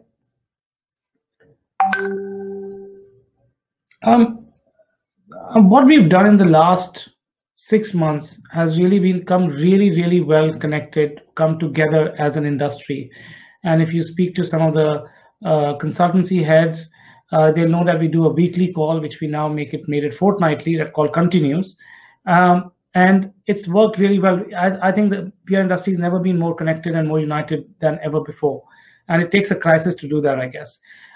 We've had a PRC leadership series. We've done a lot of the Engage series. We've done some today, as you've seen in the last couple of sessions. HR roundtables have continued, and I'm going to take you very quickly through some of these events. Next slide, please. So this slide, it talks about how we've supported. We've done 3 surveys this time already. A 4th one is underway. We've done a survey with all the consultancies. We've done a survey with corporate communication professionals, and we've done a separate survey on mental health. We've issued a lot of media advisories. I'm sure some of you who are watching this have benefited from that, and also some of you have contributed to that. So thank you for that. Webinars have continued, and also we've done partnerships with the Creative Collaborative, for example. So all that has happened in the last 6 months, and it's worked really well. Next slide, please. I talked about mental health. We've done mental wellness initiatives. We've done the survey over there, which if you recall, we did a webinar as well about a month back about 3 weeks back about Mental Health Day, which was 10th of October. We've had webinar with experts. We've had mental health experts from Fortis, I'm aware, for example, who've come in and spoken to all of us. We've also done a lot of work with the community at large, done campaigns, done some videos. It's all come together really well, and we've got some really good feedback. And I want to thank a lot of the members and our corporate communication professionals who volunteered and came together to help us with some of the videos as well. Next slide. The Engage program continues. We've done several Engage programs over the last 6 months. You can see that. I'm not going to spend time on this, but this is for members, and like today, we want to carry on this program into the next year as well. Next slide. The master classes, we did one with Karthik Srinivasan last year before the pandemic. And we repeated one this year around podcasts. We want to do more, and we will continue to do more of them going forward. Next slide. I think this was something that worked really well. We set up the HR forums, I think about 18 months back, and the HR forums have sustained and they've continued, and they've raised issues and case studies, compliances, best practices, training programs. They've come out really well, and they've also debating issues on talent, on hiring, on anything and everything which is a challenge is being discussed in these workshops. And we've had speakers to address our group of HR professionals as well. So we've had Karan Kampani, we had Sanjeev Roy, amongst many others as well. Next slide. Industry awards. We're going to have one right after this, but we've collaborated with, whether it's Exchange for Media, Fulcrum, or ET Brand Equity, Kaleido. So we've also done the Eco Global Creative Challenge this year, which we have winners this year from our members, which worked really well. So, and of course, we do the Scores Young India Pride Challenge with Eco again. So again, we want to celebrate our work, and we're doing that really well. Next slide. Cricket. That's one thing I really missed this year. We can't do a cricket tournament. We did one in Feb, and I'm glad we did one in Feb in Bombay. Otherwise, we won't even be able to do that. I think probably that was my last trip to Bombay, to be honest. And but that's been fun, and we hope that next year we can start that process again in November, December. I'm sure we can't do it again in Feb this year in Bombay either. So, but probably next year, end of next year, we'll start this cricket tournament again. Next slide. Partnerships. We've done several partnerships with industry organizations. We've had Sujit, who's Godrej is also a sponsor today, and we've done partnerships with PRPOI. We've done with Score and Reputation Today, and as well with AdGully. So again, we are trying to make sure that we partner with everybody and bring everybody together on the same platform and work together. Next slide. We started this program around plastic last year at Praxis, and we continued with the cricket at both Delhi and Bombay, and that program continues. It's taken a pause during COVID, of course, but we want to revive it as soon as COVID is over. So again, we are going to do that. There's a new program which is not here. We are starting with ILFAT, which is training or helping train people who've been subjected to human trafficking. That's a program which was discussed in a group a few weeks back. That's been taken forward, and I'm hoping that will be another program that the community is going to, that the PR community is going to do for the larger good of the community. Next slide. So these are the milestones, really, right from increasing membership to establishing a more engagement program. We bringing everyone together, making PRCA more inclusive through knowledge sharing, and research. We've done a state of industry research every year. This year we didn't do that, but we did other forms of research, whether it's with consultancies or CopCom professionals. We've partnered with several organizations on awards, and finally, we've given access to members for global trainings through ECO. And we've adopted, of course, the Helsinki Declaration to make sure that we stand on global ethics programs. Next slide. So next slide, we want to continue. Goals, shape the future in a post-COVID world. What does it look like? We spoke to Seema and Vikram about media. I'm sure some of you heard that. Increase visibility for the importance of mental well-being. I think that's a topic we want to own and create and work towards going forward. And of course, introduce more services for members to increase efficiency and become better as an association. As I end, I would, next slide, I want to thank my team who's worked tirelessly over the last year and last 2 years. Atul and Aman from the Mancom, and our chairpersons from various regions, Sheena, Shubert, Khurshid, Samir. And finally, the backbone of our secretariat, Jyoti, her amazing spirit. So Jyoti, thank you so much for doing what you've been doing tirelessly. And Anup, who's been really behind this whole show today. So thank you, all of you, our team who's been behind this success. And as I end, I want to thank our sponsors, without which this show would not have been possible. Godrej, Kaizen, thank you for being our principal sponsors, and our supporting sponsors, Adani, PR Club, Edelman, Value 360, Delhi School of Communications, and Avignita. Thank you so much, all of you. On that note, next slide. On that note, I'm going to hand over to Arun and Paul, which I'm sure all of you have been waiting for the awards. So Arun, Paul, I'm going to hand it back to you for conducting the awards now. So thank you, everybody, and fingers crossed for the awards.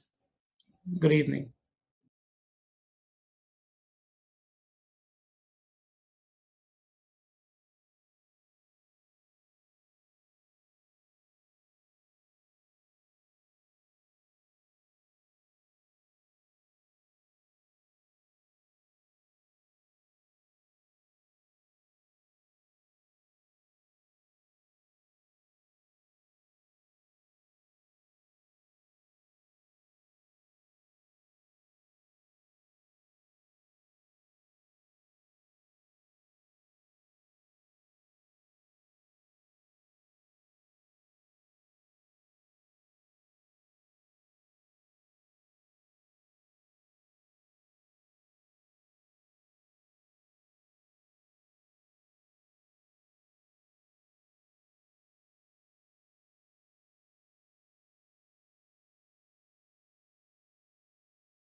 We are Godrej. That's us in ruby, green, and blue. And this is a story of the little things we do. It started with a little thing we made to protect you and your things. Over 100 years on, we're still doing the same, except it now has wings. Lift off.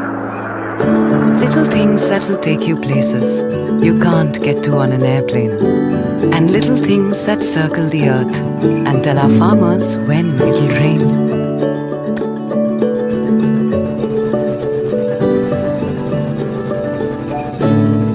Little things that keep our animal friends hale and hearty. And little things that keep kids healthy and naughty. Little things that keep not just our homes, but even medicines and vaccines cool. And little things that rinse away dirt and allergens, so your little ones don't miss a day of school. Little things that make washing hands so much fun. And some that make your cars and homes smell like spring. Little things that keep diseases away. And some that make your hair shine and swing. Little things that help you make things, big, small, and everything in between. And little things that help carry those things to places far and even unseen. Little things, or should we say little spaces, where you live, work and play. And little things you keep in those spaces to sit, sleep, or just put things away. Locks, soaps, buildings and missiles. Well, there are quite a few. These are some of the little things we do.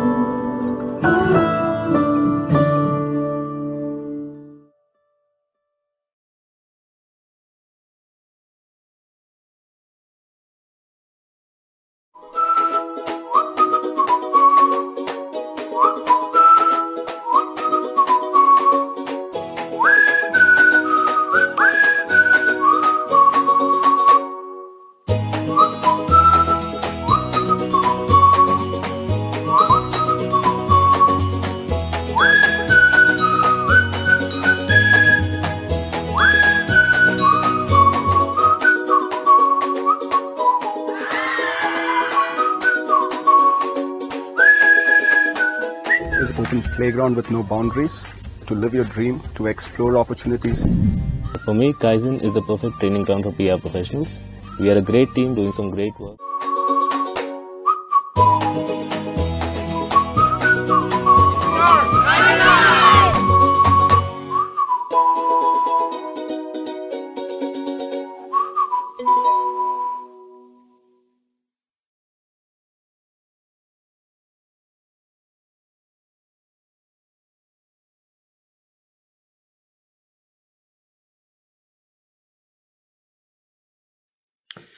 Good evening, everybody.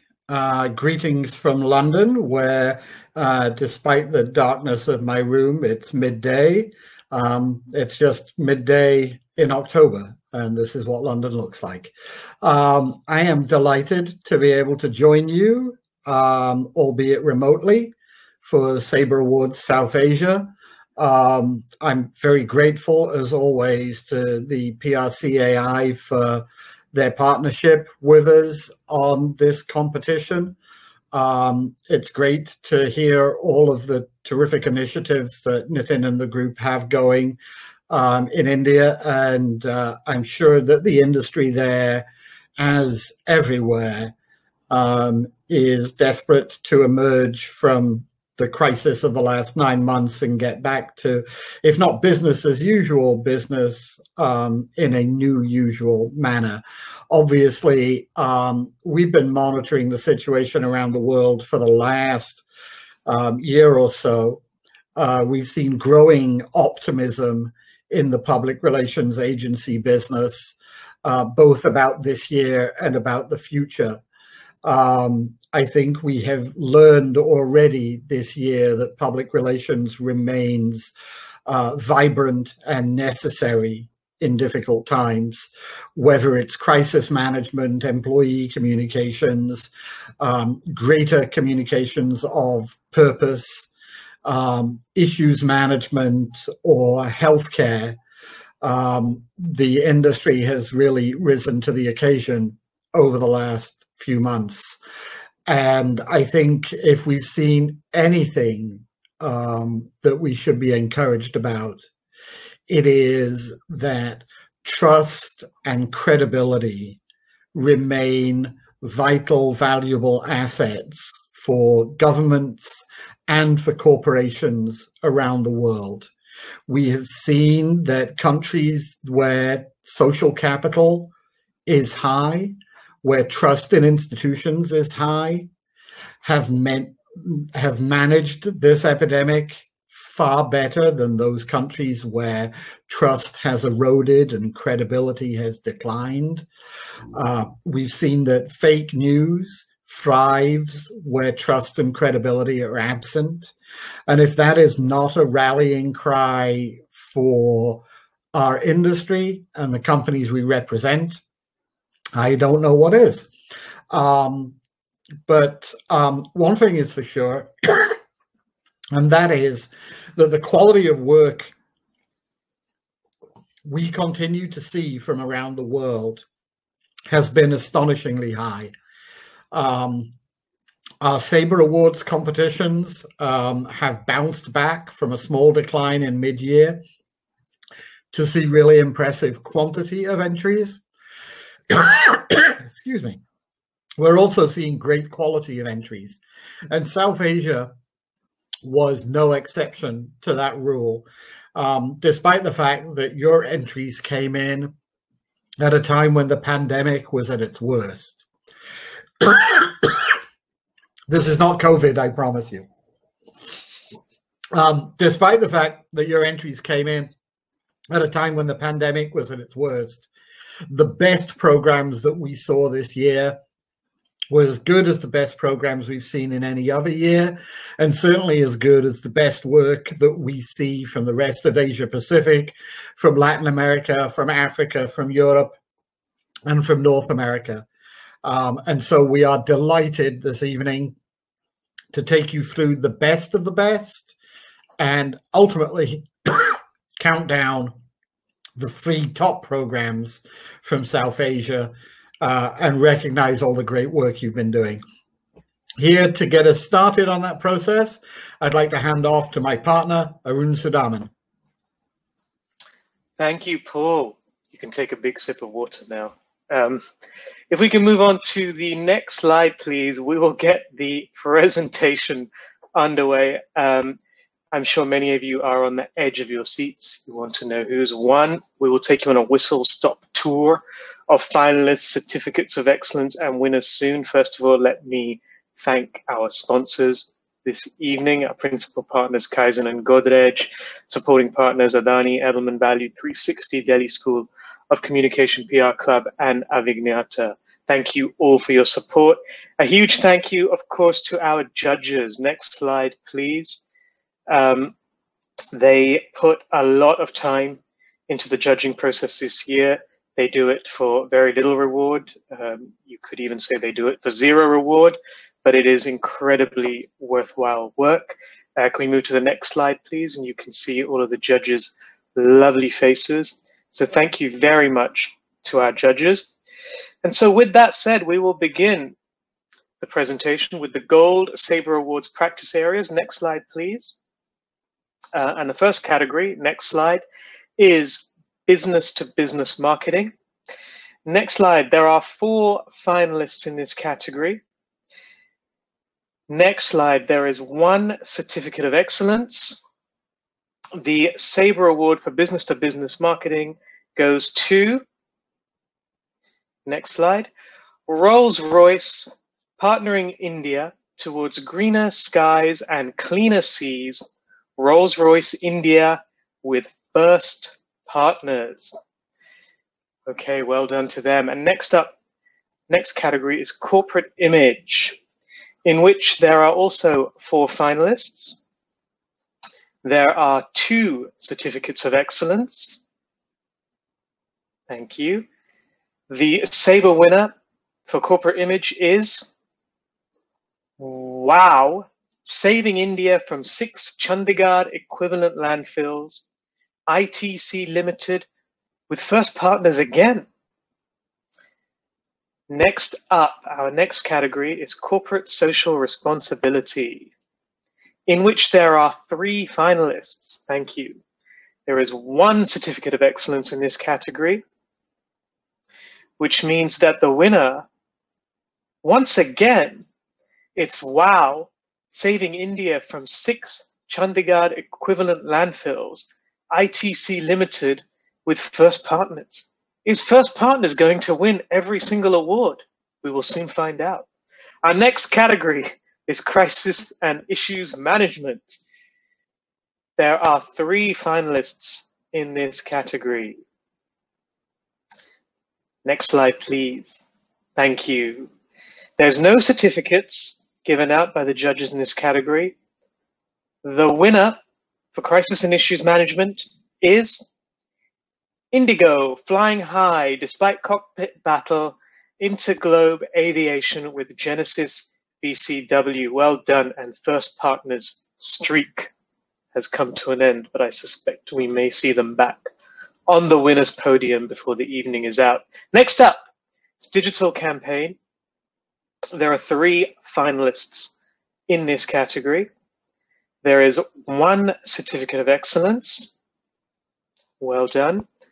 The Sabre Award, though, goes to Ford. Discover more with poetry from Ford India. Congratulations. All right, our next practice area category is employee communications. Once again, 3 finalists. No certificates of excellence in this category, but there is a winner, and it is Harnessing the Power of Employee Advocacy Cairn, Oil and Gas with Genesis BCW. Congratulations to Genesis BCW. Next category is financial communications. The 3 finalists are, again, no certificate. The Sabre Award goes to Team Cashless India MasterCard with Avian We. Congratulations. All right, our next integrated marketing. There are 4 finalists.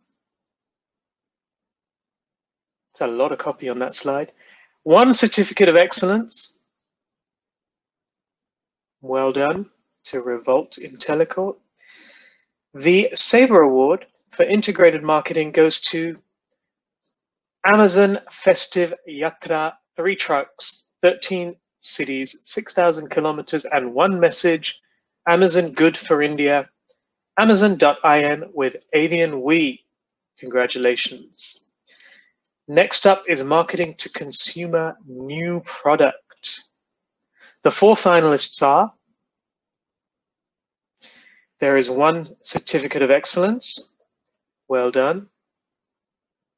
But the Sabre Award goes to Amazon Devices Get Smart with Alexa campaign. Amazon Devices with the practice. Our next practice area category is marketing to consumers' existing product. There are 4 finalists, and they are: there's 1 certificate of excellence. Well done. The winner for marketing to consumers' existing product is Making Delhi Safer, Azad Foundation, Saka Cabs with First Partners. Okay, right. We're really speeding through these categories. Not having to have people come up on stage is quite a big difference, I'm finding. Next up is media relations. There are 3 finalists in this category, 2 of which received certificates of excellence. Well done. And so, by a process of elimination, the winner in media relations is Adidas, changing the perception of Kashmir through the lens of football. Adidas with Kaizen. Congratulations. Our next practice area category is public affairs and government relations, in which there are 3 finalists, and they are: there is 1 certificate of excellence. The Sabre Award goes to FICCI, Indian Language Internet Alliance, the Federation of Indian Chambers of Commerce and Industry with the practice.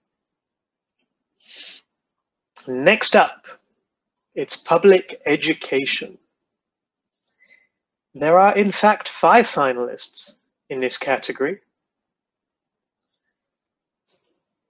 And there are indeed 4 certificates of excellence. Judges got a little bit carried away here, but we'll forgive them for it. And so, if you're keeping count, you may already have figured out that the winner in public education is Banega Swachh India, from Swachh to Swasth, RB with Avian We. Our next category is social media campaign. There are 4 finalists, and they are: there is 1 certificate of excellence. The Sabre Award goes to Ford, Discover More with Poetry, Ford India. Congratulations to Ford. Next special event. 4 finalists once again, and they are: 1 certificate of excellence. Well done to Shadif.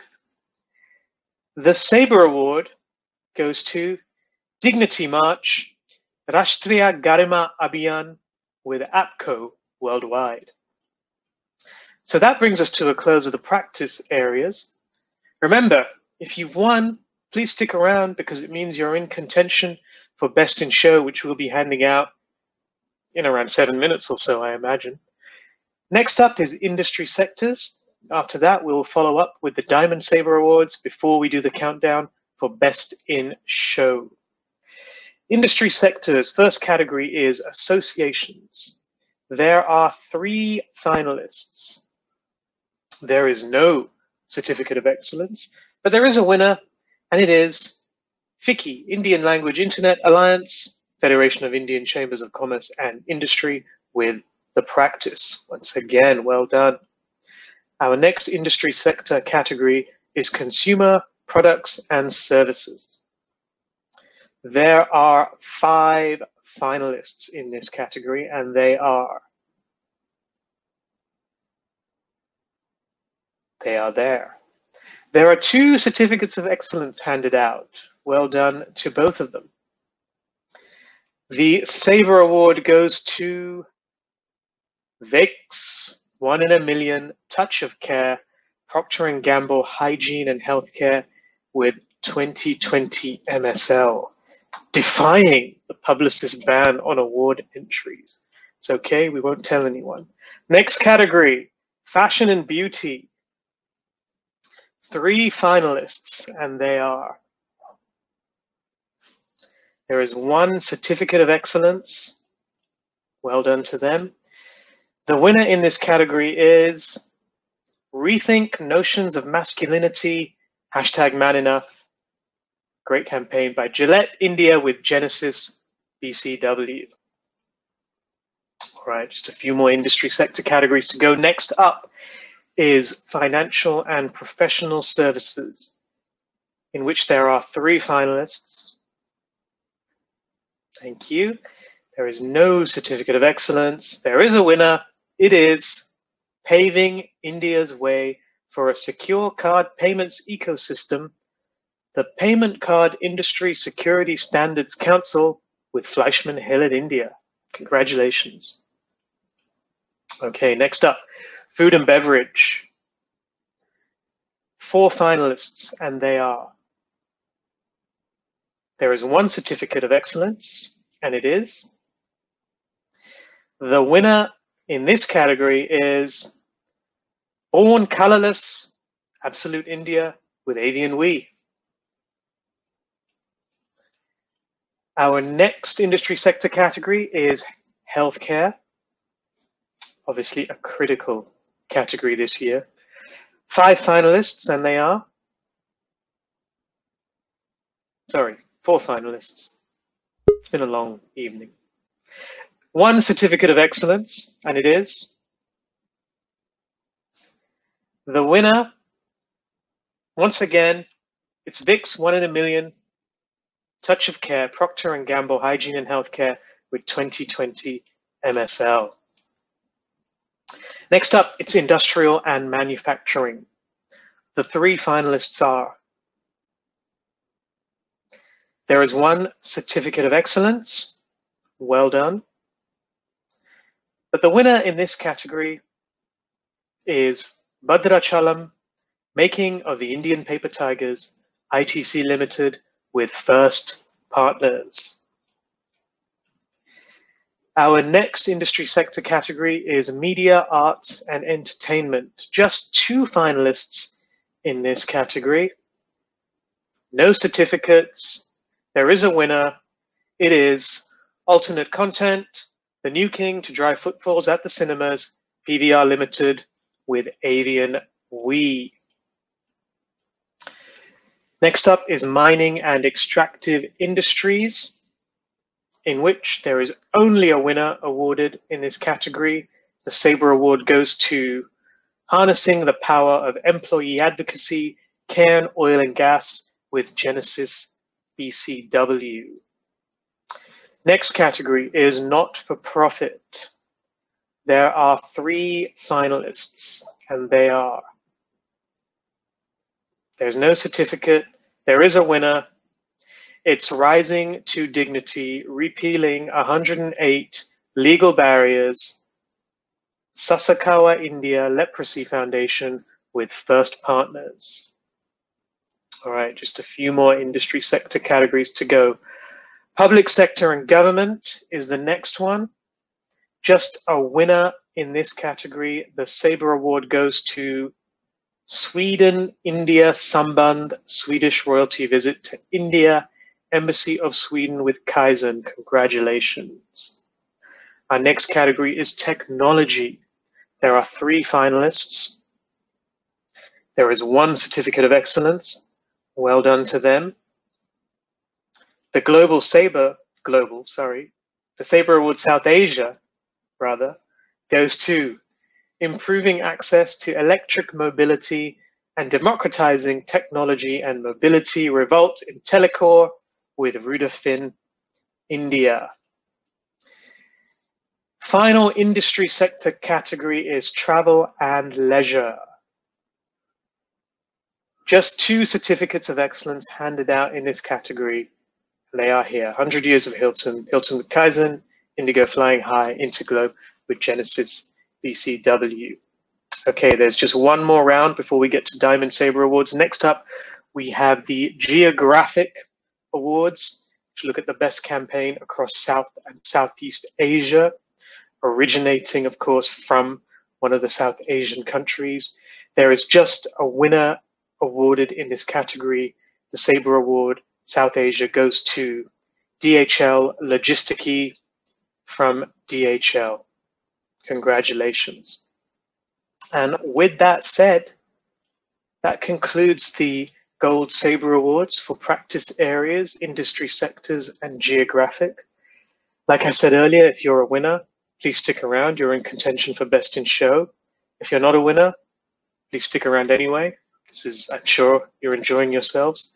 I'm going to hand over to Paul now, who's going to hand out the Diamond Sabre Awards, count down the Best in Show. If we could move to the next slide as well, please. Well, first of all, well done to all of our winners so far. As you'll have gathered from Arun's presentation, we have a lot of judges poring over a lot of entries and taking all of our process extremely seriously to select truly deserving winners. The Diamond Sabre Awards, and I'm not just saying this because I get to present them, are a little bit more special even than the Gold Awards, because here we set very exacting standards for campaigns that really have an influence in the C-suite of the companies that are behind them. The Diamond Sabre Awards recognize the role that public relations is playing in the C-suite. And the first of them, the Diamond Sabre Awards for superior achievement in brand building. Next slide, please. The first of them really recognizes when public relations gets to play a truly central role in building the brand, when public relations, as opposed to advertising or any of the other disciplines, is really driving the brand building process. In this category, our judges selected 4 finalists. Next slide, please. There you go. Out of those 4 finalists, they selected 2 certificates of excellence. Congratulations to both of those campaigns. And the Sabre Award for superior achievement in brand building goes to Vicks, 1 in a Million Touch of Care, Procter & Gamble Hygiene and Healthcare with 2020 MSL. Our next Diamond Sabre Award recognizes superior achievement in reputation management. This is for a company that takes its corporate reputation extremely seriously and, again, allows public relations to play the lead role. In this category, we have 3 finalists, and the Sabre goes to, wow, saving India from 6 Chandigarh equivalent landfills, ITC Limited with First Partners.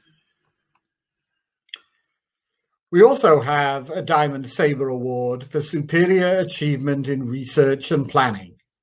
This is essentially our strategy award. This is looking at companies that really invest in the insights that drive great ideas. We're seeing more and more quality in this category. We selected 2 finalists this year. Congratulations to both of those campaigns.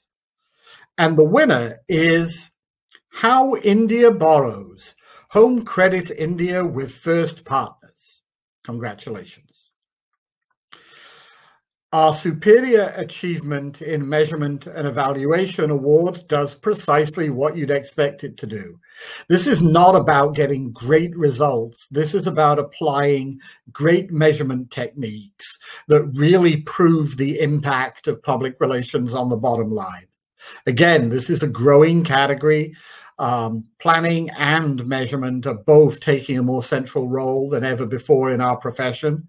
We have 4 finalists in this category. We have 1 Certificate of Excellence. Wow. That's both the name of the program and an exclamation of admiration. And the Saber goes to Venue, Stay Connected on the Go, Hyundai Motor India with First Partners. We are ending as we began with a string of awards for First Partners. Congratulations to them.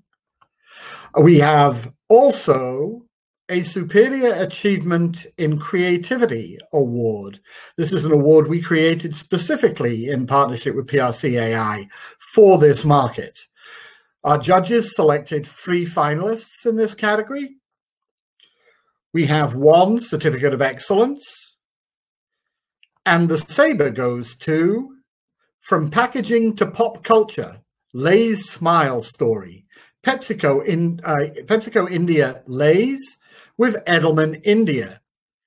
Congratulations to our final Diamond Saber Award winner. And that brings us to the final order of business this evening, which is the Platinum Saber Award for Best in Show. We're going to count down the top 3 campaigns until we have the ultimate winner. Our Best in Show finalist, number 3. Wow, saving India from 6 Chandigarh equivalent landfills, ITC Limited with First Partners. Our Best in Show finalist, number 2. Banagar Swath India, from swash to swath, RB with Avian We. And so, one final award. Our Best in Show winner, the number 1 PR campaign in this year's Sabre Award South Asia, goes to Vicks 1 in a Million, #Touch of Care, Procter & Gamble Hygiene and Healthcare Limited with 2020 MSL. Our very sincere congratulations to yet another winning Procter & Gamble program. That partnership between Procter & Gamble and MSL has paid off in this competition before. It paid off again. It paid off in our Global Sabre Awards, a truly great program. Congratulations to P&G and their partners at 2020. And that brings us to the conclusion of the Sabre Awards South Asia. I want to thank my colleague and CEO, Arun Sudarman, for doing all the heavy lifting while I was coughing in the background. Thank goodness for the mute button. Again, I want to thank our partners at PRC-AI, particularly Nitin and Jayoti. Their hard work and support and their encouragement of this competition has really helped us to build a standout awards from India and the region. Thank you again to our sponsors and our judges. All your money and hard work is very much appreciated. And thank you to you. It's been delightful to be able to bring a slightly wider audience into the virtual Sabre Awards this year. Hopefully, we'll be back in person next year. Thanks again, and good evening. Thank you, Paul. As you so correctly stated, we really hope we can do this in person next year. This was fun, but I think it will be far more fun if we are in person. So thank you all. Thank you to PRC-AI. Thank you to Nitin, Jyoti, Anup, everyone involved in that organization. We all know how testing a year it has been in the Indian public relations industry, but I think both Paul and I have continued to be amazed and impressed by just the kind of fervor and good humor the industry has brought throughout the year, the way that it's come together I actually think has been a lesson for the industry around the world, frankly. Let's hope that as we emerge from this crisis, we don't forget the lessons we have learned this year. Congratulations to all the winners. And with that said, thank you all. I'm going to hand back now to Aman. Aman, over to you. Thank you. Thank you, Paul. Thank you, Arun. Thank you, everyone, for being part of this first virtual PR Engage Saber Awards. I think really would like to sort of thank all our sponsors, all our members who have really supported PRCI for this particular event. Also, I think we had some great speakers today who took time out and sort of joined us.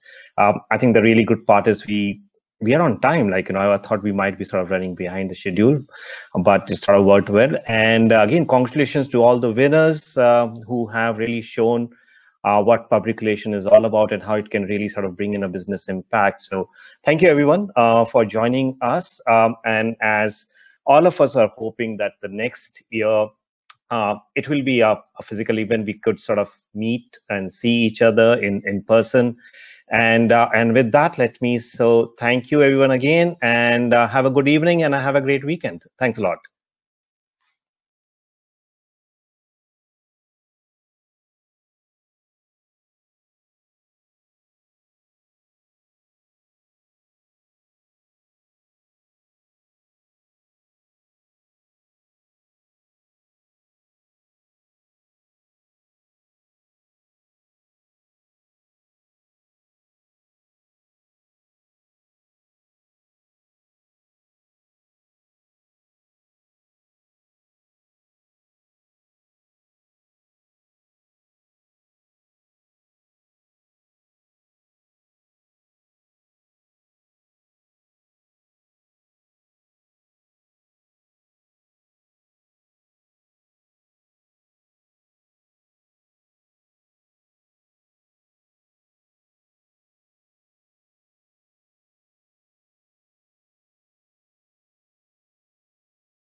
We are Godrej.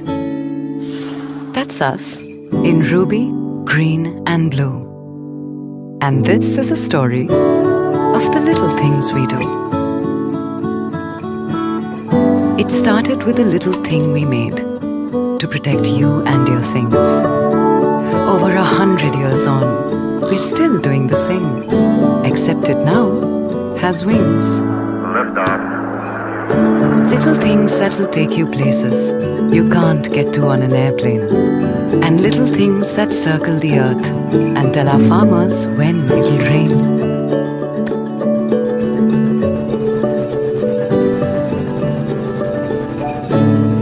Little things that keep our animal friends hale and hearty. And little things that keep kids healthy and naughty. Little things that keep not just our homes, but even medicines and vaccines cool. And little things that rinse away dirt and allergens, so your little ones don't miss a day of school. Little things that make washing hands so much fun. And some that make your cars and homes smell like spring.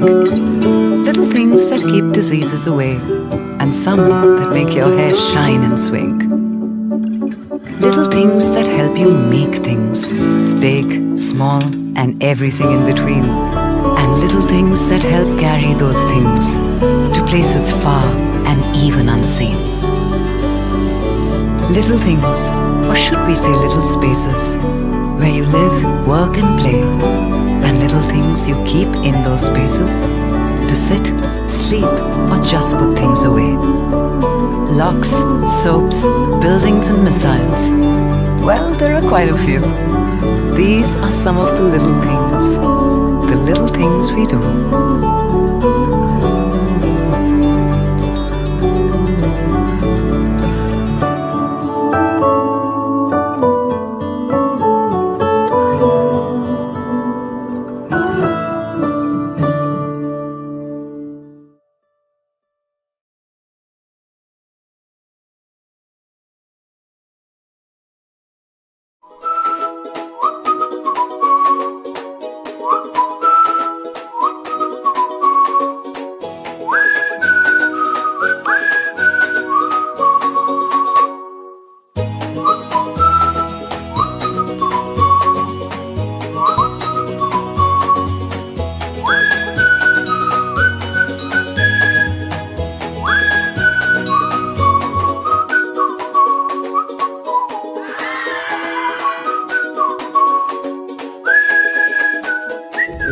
playground with no boundaries, to live your dream, to explore opportunities.